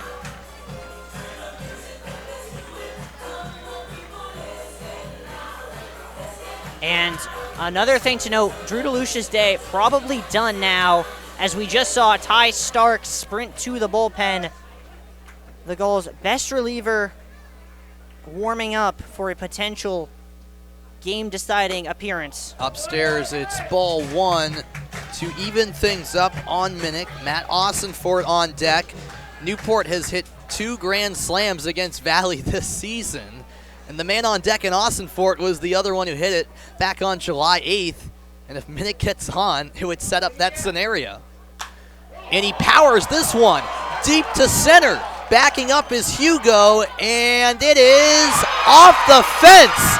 Tyler Minnick with a deep drive. Williams rounding third. He slides in. No throw even came to the infield, and it is a 1-run ball game here in Newport. I will tell you what, though. Logan Hugo might have just made the smartest play that he's made all season defensively. He totally deked out both runners there. He did. There's a reason only 1 run scored there. He made it look like he was going to catch that easily. That's why the runner who was at first in Stevens didn't advance any further. That was really smart by Logan Hugo. It was great defense, and it's the reason that not only Stevens didn't score, but he's only on second base. And that, by him being on second base, kept Minnick to first. Matt Ossenfort at the plate with those 2 runners on, and he veers the first pitch foul off to the left side. You can add myself as to someone who got deked out as well by Hugo out there in center field. I legitimately thought he had a play on it, but that ball was hit, I think, pretty high up there on the center field fence. It certainly seemed like it had that type of distance off the bat of Minnick. The 0-1 to Ossenfort. Check swing, he backed out. Valley wants a check, and the third base umpire in Jesse West says he didn't go.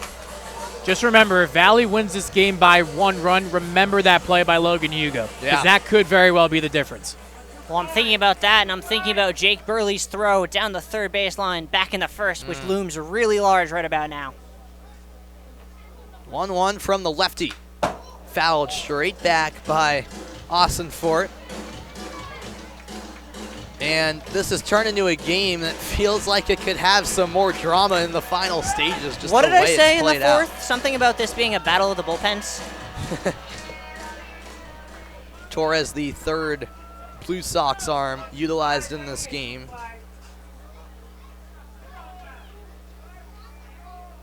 Swing and a drive. Down the right field line, it drops into the corner. Rounding third is Nolan Stevens. Minnick on his horse to third base. He's held up there, and it's all tied up here at Cardines Field. Oh my God, what an inning from the Gulls. Still nobody out, and they have tied this game up from down 6 to all even in 8 batters. Remember what I said, when one falls, they all fall for Valley? Tides have turned. Tides have turned. Unbelievable, as we now see a visit between the catcher Michael Toth and his pitcher Chris Torres. The leading run stands at third in Tyler Minnick, and there still hasn't been an out recorded in a 6-run 7th inning, with more than half of the crowd seemingly standing. Some have retreated back to their seats, but you can just feel the energy here in Newport, absolutely buzzing in an 8-8 ball game. I mean, Sam, half an inning ago, we were talking about what Newport needs to do looking forward to tomorrow, which we thought was going to be an elimination game for them. They're now a hit away from taking the lead. And Seymour fouls the first pitch back. It's been a theme all inning long. Newport attacking that first pitch, and why wouldn't you, the way that first Newell and now Torres has been struggling. And just to close the book on Will Newell, 1 inning, his final line, 6 runs, 5 of which are earned. A night to forget for the tall righty.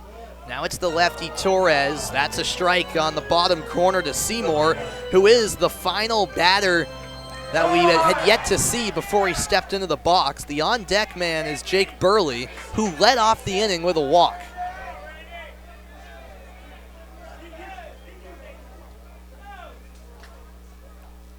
(0-2) slash to right, and that's off the netting foul. Seymour just doing whatever it takes to stay alive. He knows that with the Valley infield all the way in, any ball put in play is likely going to drive home a run.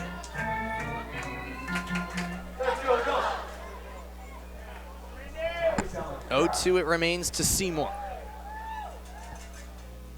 Swing and a miss, and Torres gets a massive strikeout, and that's probably an understatement the way this inning has gone for Valley. Boy, you needed that one. That is the biggest out of the season.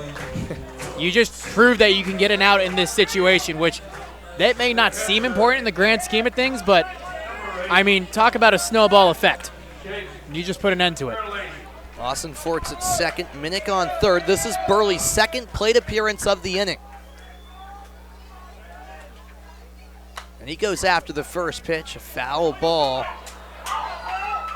And the momentum is entirely on Newport's side. And that's why you gotta love sports, just the unpredictability of it. Anything can happen. And still runners at second and third, less than 2 outs, so they can still make something happen here. Yes. Burley's been here before, had 6 hits on the run to the title last year. Another foul ball to make it 0-2. Austin Forts the runner at second. Minnick on third for the Gulls.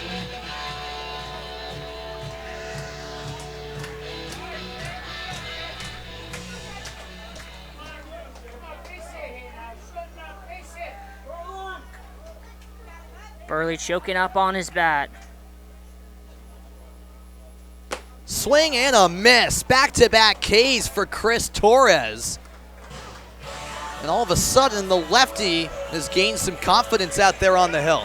Told you, if you need a fire to be put out, this is your guy.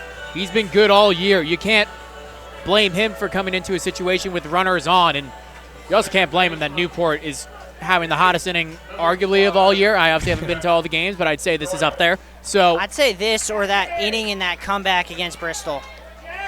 I'll tell you what, 2 strikeouts with runners at second and third, nobody out. You'll take that. A strike up in the zone against Jack Doyle, who had the first hit of the inning with a single, seems like probably half an hour ago, and that's likely not an exaggeration. Has a chance to play the hero yet again. 0-1 to Doyle, up by the head. To even it up, the last 2 batters have been retired via the K, so Torres needs 1 more out to finally end the inning, and it would, after all, keep this a tie game.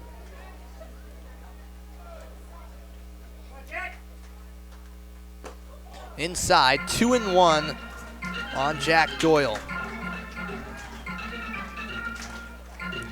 And you do not want to give Nico Barini another bases-loaded opportunity if you are Torres. The lefty understands the magnitude of the moment, I'm sure, as he delivers the 2-1. An off-speed pitch curls in to the top corner for a strike. Talk about a perfectly located pitch. Man, that one was chalk from Torres. Could not have put it any better. Looking for the punch out here on the 2-2. Cracked bat, it's in the air down the left field line and out of play. No play to make for O'Connor, who was tracking that baseball. That will be firewood. That bat is no longer usable. No, need a replacement on that. You could hear that crack loud and clear from up here. Obviously, we're not too far from the field, actually, in the Gulls broadcast booth. Yeah, we can hear pretty much everything. In the first game between these two teams, where there were very few fans, we actually hear every word the players were saying. We'll do the 2-2 again. And a foul ball, so Doyle stays alive, and a never-ending 7th inning continues on. I mean, you cannot ask for a better baseball than this if you're just a neutral observer at home. This game has brought you everything, and we still got 2+ innings to go. Both runners in scoring position. It's hit up the middle, off the glove of Torres. Into score is Tyler Minnick, and the Gulls have their first lead of the game. Jack Doyle, the hero. Back up the middle, that's a hit. Jack Doyle, his second hit of the 7th. This one, the biggest hit of his career. And the Gulls from 8-2 down to 9-8 up in a half inning. Do you believe it? That's just been the type of inning for Valley. Torres got the weak contact he wanted. The exit velo on that RBI single, 57. Wow. Just off his glove.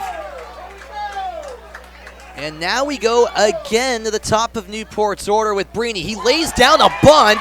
Down the line, it just goes foul. A heads-up play by Toth. And how about Brini trying to trick all of Valley? And that's a brilliant idea from Brini because, I mean, if he were to get on, well, I have only ever heard of one time in baseball history of a man hitting 2 grand slams in the same inning. But if he were to get on and Austin Fort weren't to come home, Andrew Duncan would have that opportunity himself. Doyle's on first, Austin Fort at third. This is the 12th batter of the inning.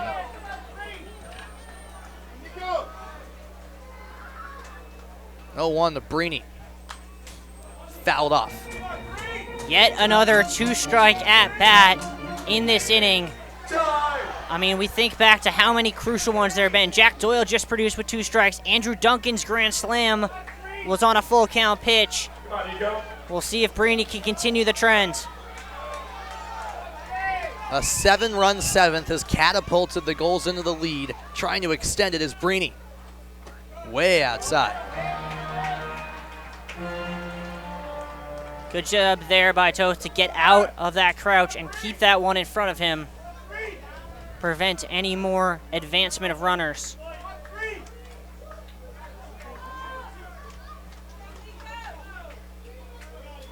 One-two to Brini. Off the end of the bat and a foul ball. He always manages to make it tough on the pitcher, and the same can be said this time around. I tell you what, I don't think there's anyone in this ballpark that wants Brini to get on more than the man on deck.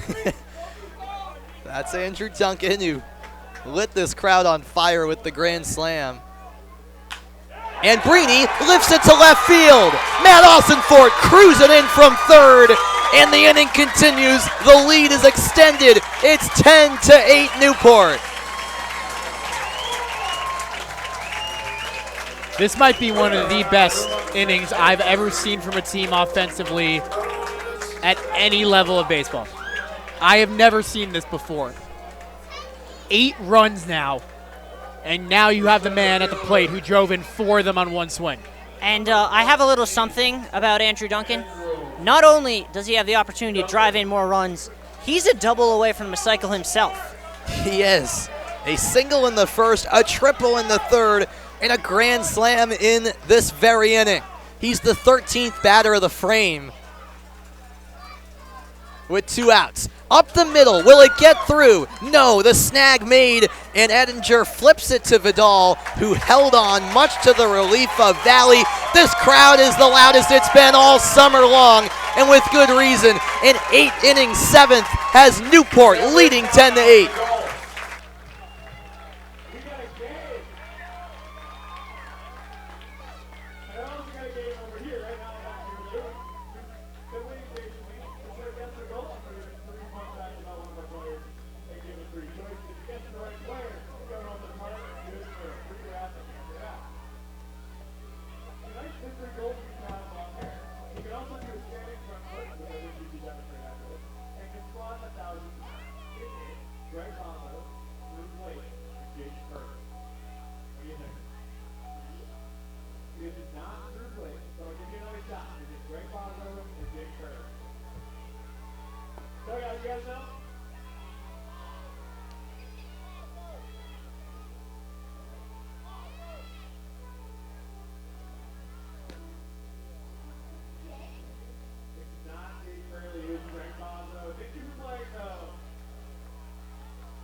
Well, listen up. The 8th inning is upon us, and the Newport Gulls have completely flipped this game on its head with an 8-run 7th inning, highlighted by a grand slam by Andrew Duncan, and a great time as well to let you know that the choice of Major League All-Stars is now the official batting gloves of the New England League. Bruce Bolt, you saw what they did for Duncan there. Bruce Bolt batting gloves are handmade by skilled craftsmen using 100% real Cabretta leather. The stitching, materials, and unique design make these the best fitting, most durable batting gloves in baseball. For more information, visit brucebolt.us. So DeLucia stays in the game. He was out there trying to just preserve a 6-run lead, and that has now changed into 2 runs of insurance for the righty out of Franklin Pierce, as it's a swing and a miss from E.J. Ettinger to get the 8th inning started. And yeah, I think there was really not much debate about sending DeLucia back out the way he's been pitching. 2 1/3, only 1 run given up, and he's really the reason the Gulls were still in the game to come back. He stemmed the bleeding in Aiden Coleman's 5th, got through his 6th and a 7th on his own, and now is going out here for the 8th. 0-2. Fastball, chop foul down the third base line. Took a weird hop, which took it over the fence and towards the crowd. That's going to be a souvenir. That's a rarity around here. 0-2 again to Ettinger. The heater takes a high bounce right up the middle. Seymour reads it correctly and sends a cannon to first for out number 1. Mercy, what a play by Randy Seymour. Timed that thing to perfection. You can see him on this replay winding up for the throw as he comes into that hop, and an absolute cannon to Austin Fort for out number 1. Center fielder. That brings up Logan Hugo back to the top of the order for the Blue Sox. All of a sudden, if you're Valley, you're saying the top of the order has to do something here because it's no guarantee they'll be up again. It's going to be kind of hard against a guy on the mound who, outside of, a few batters through the middle of this appearance, overall, DeLucia has done a really good job of limiting the damage. He's given up 1 run so far, but 4 strikeouts through 2 2/3 ain't bad. 1-0 to Hugo. Fastball up the middle, on the ground. Seymour called into action again, and he makes the play again. One of the more reliable shortstops in the NECBL gets it done. Yeah, Randy Seymour just doing it all today. That's now 5 putouts for the Gulls shortstop. And looks as if a discussion going on here. The providence of which I'm not entirely sure. but it's now going to prompt a discussion with Mike Coombs. I think something was said maybe by a Gulls player, because that was John Raiola, head of baseball ops for Valley, that came out.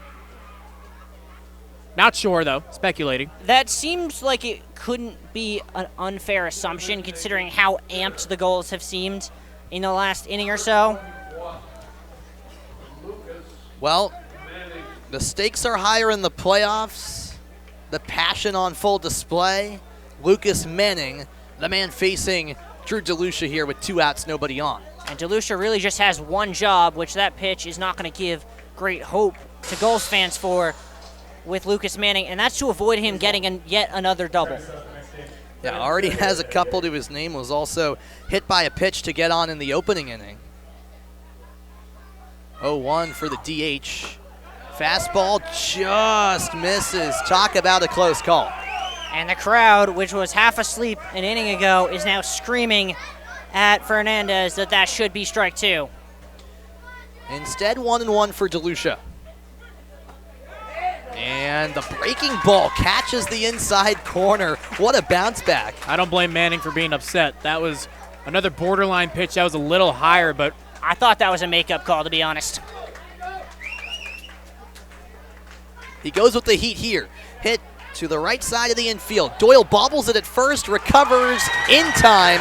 There's the out. The first 1-2-3 inning for Newport tonight comes in the 8th. DeLucia's fired up. The Gulls are fired up. We're heading to the bottom of the 8th.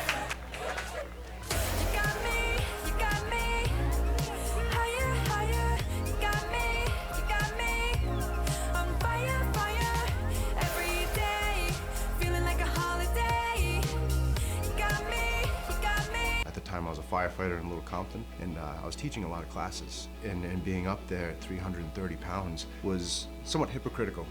South Coast Health was excellent in providing the tools and the opportunities. You're retaught to eat after the surgery. It was exciting to finally know that I was getting to where I wanted to be. Having kids, a 9-year-old son, it makes me feel really good that I'm in better shape to enjoy his childhood with him. I'm very happy, very happy.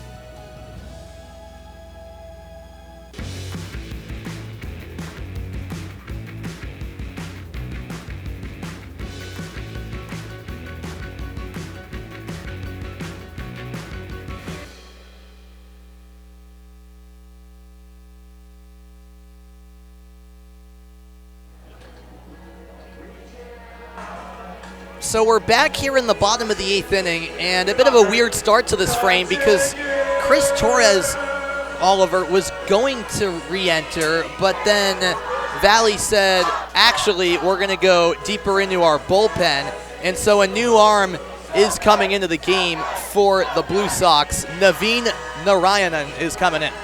And I think there's 2 reasons for this. Number one, just to give Newport a new look, because even though Torres came into the game with traffic, to say the least, you can't blame him entirely for what happened in that inning.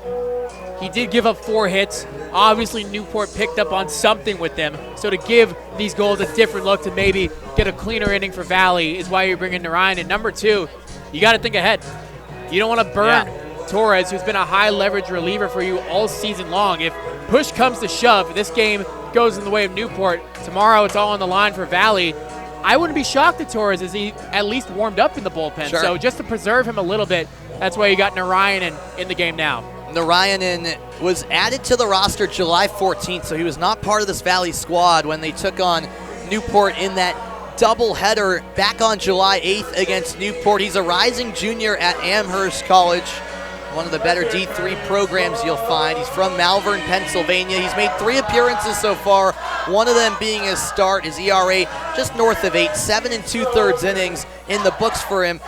Looking at the stats, maybe command has been a little bit of an issue so far, Oliver, with 7 walks and 3 strikeouts. That's the only time he really gets into any type of trouble, and obviously that ERA is inflated, but take it with a grain of salt with those 7 2/3. We've seen guys in the NECBL. I'm sure there's guys in Newport where first couple innings didn't go great, and then they settled in.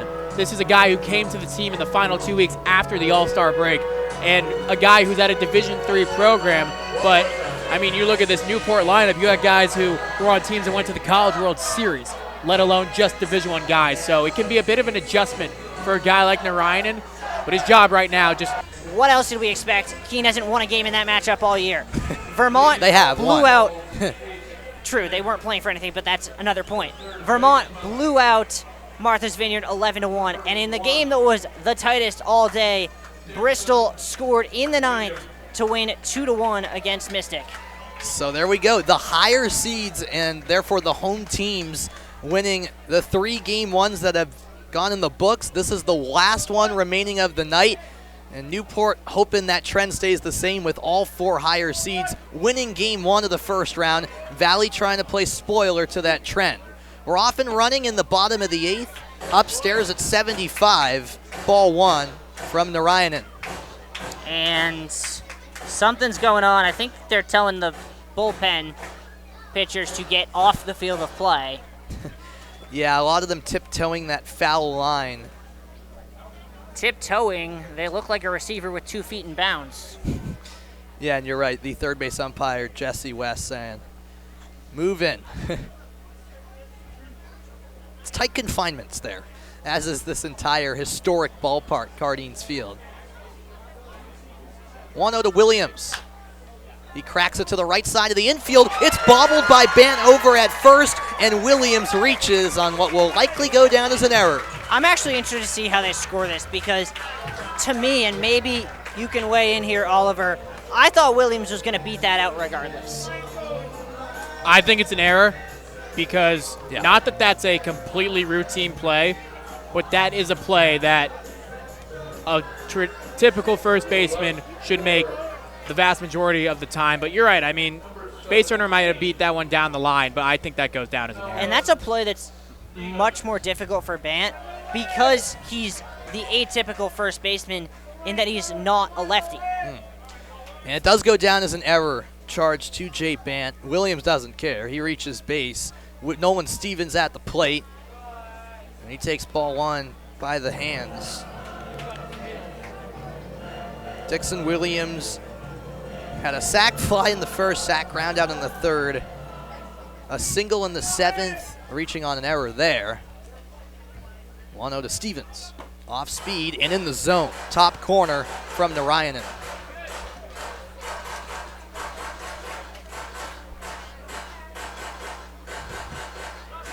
Well, a majority of the fans here have stayed, understandably so, and they have been in for a treat after that 8-run 7th from Newport.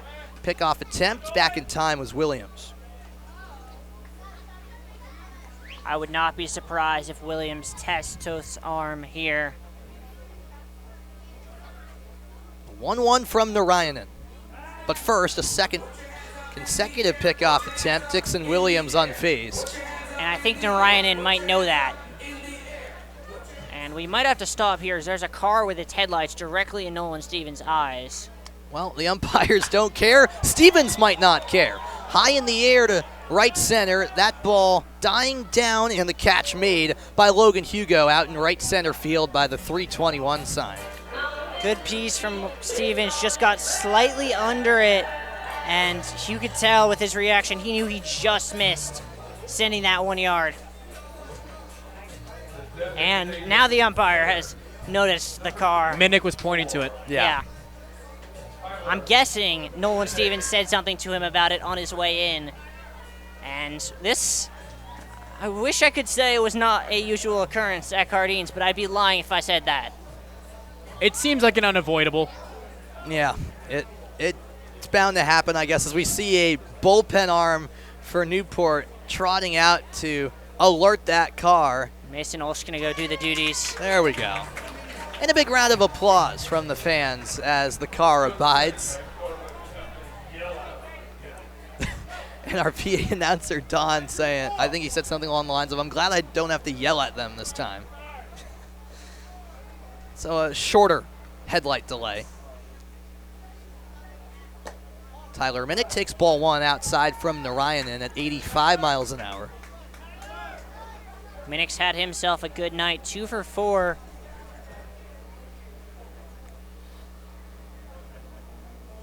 The DH tonight in Minnick, ready for the 1-0. And it's up high. Yeah, Minnick's transformation over the last month has really been the consummate success story. was hitting so poorly in June that he could barely find himself in the lineup, hitting so well in July. He's DHing here in the playoffs. He'll be a junior next year, transferring from Georgia Tech to Middle Tennessee State. And cannon over to first, but Dixon Williams back in time.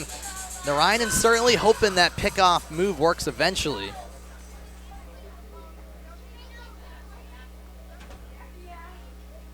Two one, up high.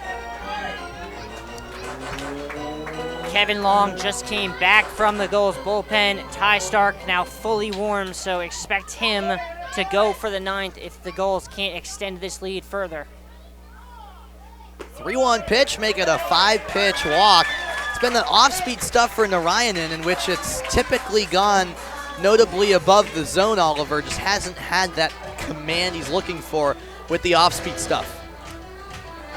And I tell you what, he doesn't want to miss up in the zone either. He's missed above it. Now you see Andre Vidal trying to calm down Narayanan. Guy up at the plate's going to make you pay if you miss over the middle of the plate, upper part.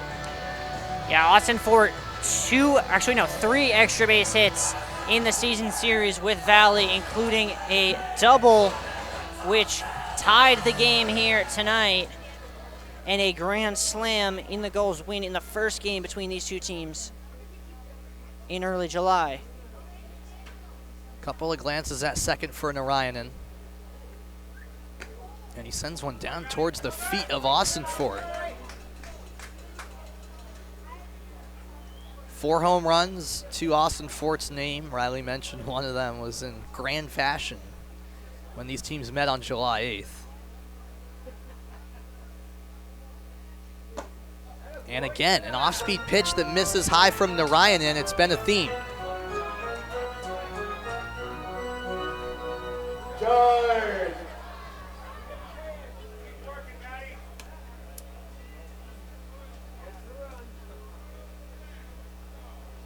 If I'm Austin Fort, I'm sitting fastball here.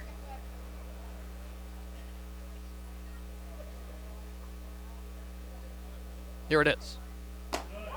Up high, so more velo on it, but still not finding the zone. Do you give Austin Fort and his grand power the green light here with a chance to blow this game open, Sam? I don't think so. I agree. And there you have it. He doesn't swing. This time Narayanan locates middle third of the plate, inside corner.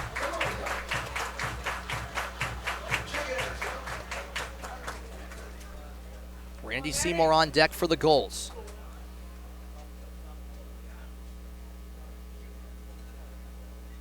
Three-one pitch. Blasted. Deep right, but it's foul. Oh, man. Hung a changeup. Absolutely smoked, but way out of play. 96 off the bat. See more than that. Looked more than that. Yeah. That one would have been 400 plus if it had stayed fair. Full count delivery. Popped up to center. Logan Hugo tracing into center, and he's got it. The runners retreat to their bags. Williams to second, Minnick on first. And there's the second out of the frame. And a good job by Narayanan. Was down 3-0 in the count, able to fight back and get the out, which sets himself up for a potential escape from what looked to be a tricky situation, which would give this Blue Sox lineup the heart of their lineup coming up in the top of the 9th, excuse me, in only a 2-run game.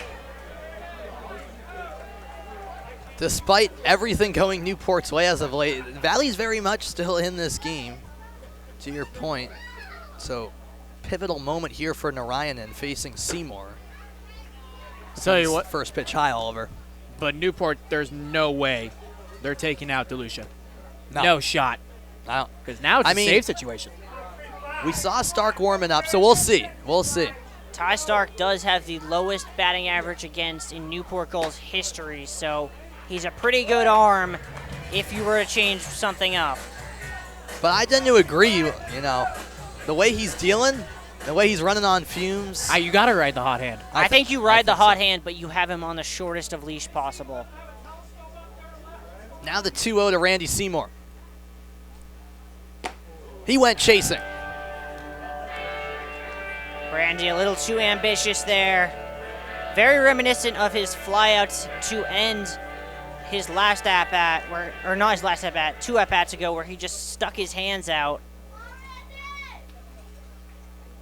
Been so many at-bats, I can't keep track of them.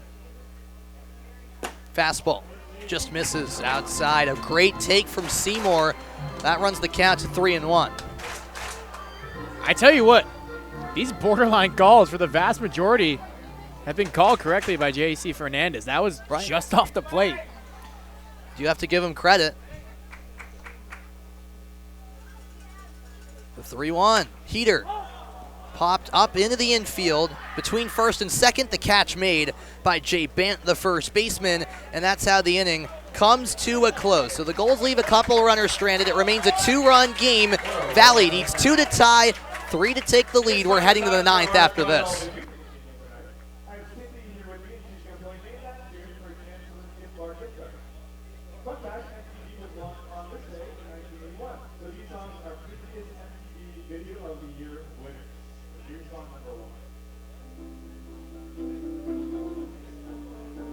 And Newport leads it 10-8 over Valley. Drew DeLucia in to try to finish the job. I can't say we're really surprised. No, not surprised in the slightest. DeLucia has an opportunity to do something I don't think I've ever seen in any capacity, and that is record a 14-out save.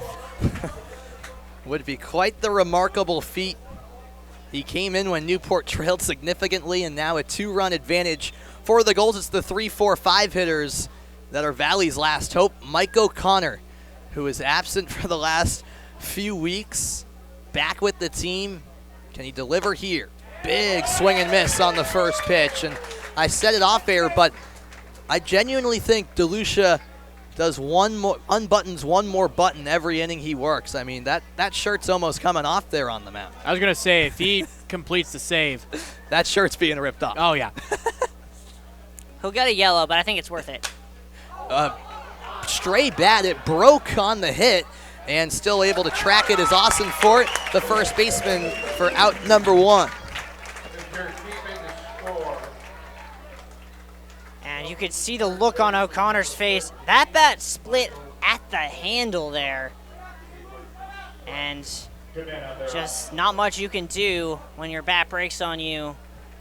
Not going to get much power on a ball. That brings up Jay Bant. And the closer and closer Newport gets to finishing the job, brings me back to DeLucia's first inning of work when he got the last out, was fired up going into the bullpen, tried to invigorate this offense for Newport, and boy did they deliver in that 7th inning. The heater fanned on by Jay Bant. Well, it was a great step in. Walk back to that 5th when he came in with 1 out right after Coleman had given up that home run. Recorded 2 outs on 2 pitches, and really hasn't looked back since. 1-1 now to Bant. Has to be for Valley all about just getting that runner on to bring the tying run to the plate. And if Bant gets on, that tying run, Scarabino already hit 1 home run. So he's shown the ability to clear the fence tonight. 2-1 the count with 1 out and nobody on. Scarabino also on a cycle watch. He doubled in the first, singled in the third, and then an aforementioned home run in the 5th. Hit on the ground to the right side. Doyle shifts onto it, throw in plenty of time. 2 up, 2 down. The Gulls are 1 out away from a Game 1 victory. And you can see the feeling and the confidence on Drew DeLucia's face right now in that great camera shot. The crowd rising to their feet here at Cardines. They know they've seen something special from Drew DeLucia, who is 1 out away. The last hope is Anthony Scarabino, and he almost gets drilled by the feet. Had to move out of the way. So quiet you could hear a pin drop. Fastball. Skate foul off to the left side. Scarabino wearing his UAlbany purple helmet as the crowd rises to its feet here at Cardines. Fastball, swing and a miss, and DeLucia needs one more strike. One strike away for the tall righty from Franklin Pierce. Gulls bullpen practically on the field. On the ground down the third baseline. Dixon Williams snags it. The throw in time. Ball game over. A huge fist bump from Drew DeLucia. In the improbable comeback complete, the Newport Gulls take down the Valley Blue Sox 10-8 and take a 1-0 series lead. Drew DeLucia and Andrew Duncan, the double Ds, deliver here at Cardines. What a performance from the Gulls. Drew DeLucia with the pitching performance of his life there. 4 2/3 of only 1-run baseball. And then, as you put it, Oliver, the best hitting inning I have ever seen in that bottom of the 7th was the difference in this game. I don't know what to say. I mean, don't think any of us do. It literally felt like we watched two separate games. In the first, 6 innings, it was all Valley. Final 3, the 3 that count, all Newport. Heck of a job by the Gulls. Never gave up. They just kept it going, and you see why they're the 2-seed defending champs. Great teams get it done like that. A resilient comeback victory for the Gulls as we put a wrap on things here, and just an extraordinary Game 1 of this postseason.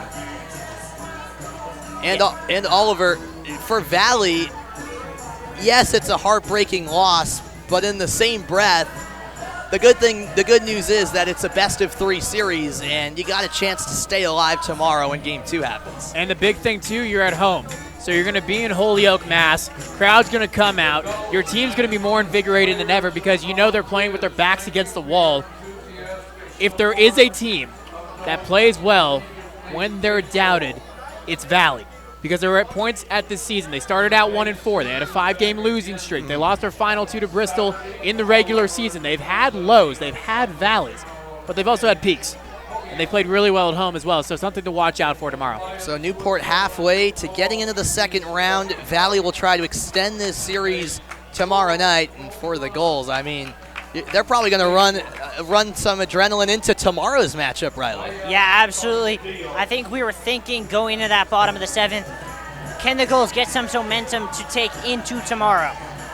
Now it's the question of, is there anything that can stop their momentum? They have guaranteed at least one more game here at Cardines, and they get to basically roll it back, run it again with their choice of pitcher tomorrow. They have plenty of arms. We don't know who will start. The probable is Cole Cheatham, but plenty of arms the Gulls have. They only had to use 2 pitchers tonight.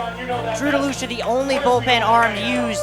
And if you had told me walking into this game, Aiden Coleman would give up 5 earned runs, Nolan Stevens would go hitless, I would have said the Gulls would have lost by 10, but it was one of those nights that you just could not write a script for a movie and not get thrown out of the studio for. It was unbelievable and then some. The Gulls seemed down and out to say the least, and then an 8-run 7th inning sparked the comeback they needed. 10-8 the final score. Newport will try to end that series tomorrow. Valley will try to force a Game 3 back here on Saturday. Game 2 will be tomorrow night in Holyoke at McKenzie Stadium. That's a 6:35 first pitch. And I'm looking forward to being on the call with you for that, Oliver, on ESPN Plus as well. Series not done yet, but Newport has taken its first step towards a second-round ticket. As always, a huge thanks to our executive producer of the NECBL on ESPN Plus in PJ Moynihan, as well as our in-house producer in Tom Lima, our fantastic director, and Mike Basile, and everyone working hard behind the scenes to make this fantastic broadcast possible. A big thanks to my partners, Riley Daniel and It's all Isaac. right, Sam. It's been a long day. I am losing it. Oliver Schaff. See how he got mine immediately? Hey, listen, it's been a breathtaking game. I got to catch my breath here. I'm going to do that after I sign up. For Riley Daniel and Oliver Schaff, there we go. I'm Sam Reese. We say good night from Cardines Field, where the Gulls come back to win 10-8. A reminder, all games airing on the ESPN networks are streaming live and archived on the ESPN app. This has been a presentation of ESPN. Take a deep breath, ladies and gentlemen, because what a comeback win for the Newport Gulls. Down and out it appeared, 8-2, but then an 8-run 7th inning gives Newport the 10-8 victory to take game 1 of this first round series over the Valley Blue Sox. And I'm joined by two of the guys that played a big part in that comeback. Andrew Duncan standing to my left, Drew DeLucia standing to my right. I'll go to you first, Andrew. You hit a grand slam. Yep. I mean, that was unbelievable. Take me through that approach you had heading up to the plate in that moment. You know, I'm going to be honest, I was just going up there just hunting something aggressive, like being aggressive. Like, I talked to my dad a couple nights ago, and he's like, you just need to start being aggressive again. So I go up there, you know, he threw that fastball away, and I was like, all right, I have a feeling I'm going to do something big right here, but I don't know what it is. And then I connected, and then y'all saw the outcome, so. It was epic. Yep. And how was it running around the bases, hearing the roar here at Cardines Field? That's the loudest I've heard this place. It was unbelievable, man. You know, I couldn't have done it without my boys. And, you know, like I said in the beginning. Big hit. Big balls out there. Big hit. Yes, sir. Yes, sir. Great job. Like I said in the beginning. Bad back and all. Like I said in the beginning, I want to thank my Lord Savior, Jesus Christ. You know, I couldn't do this without him, so.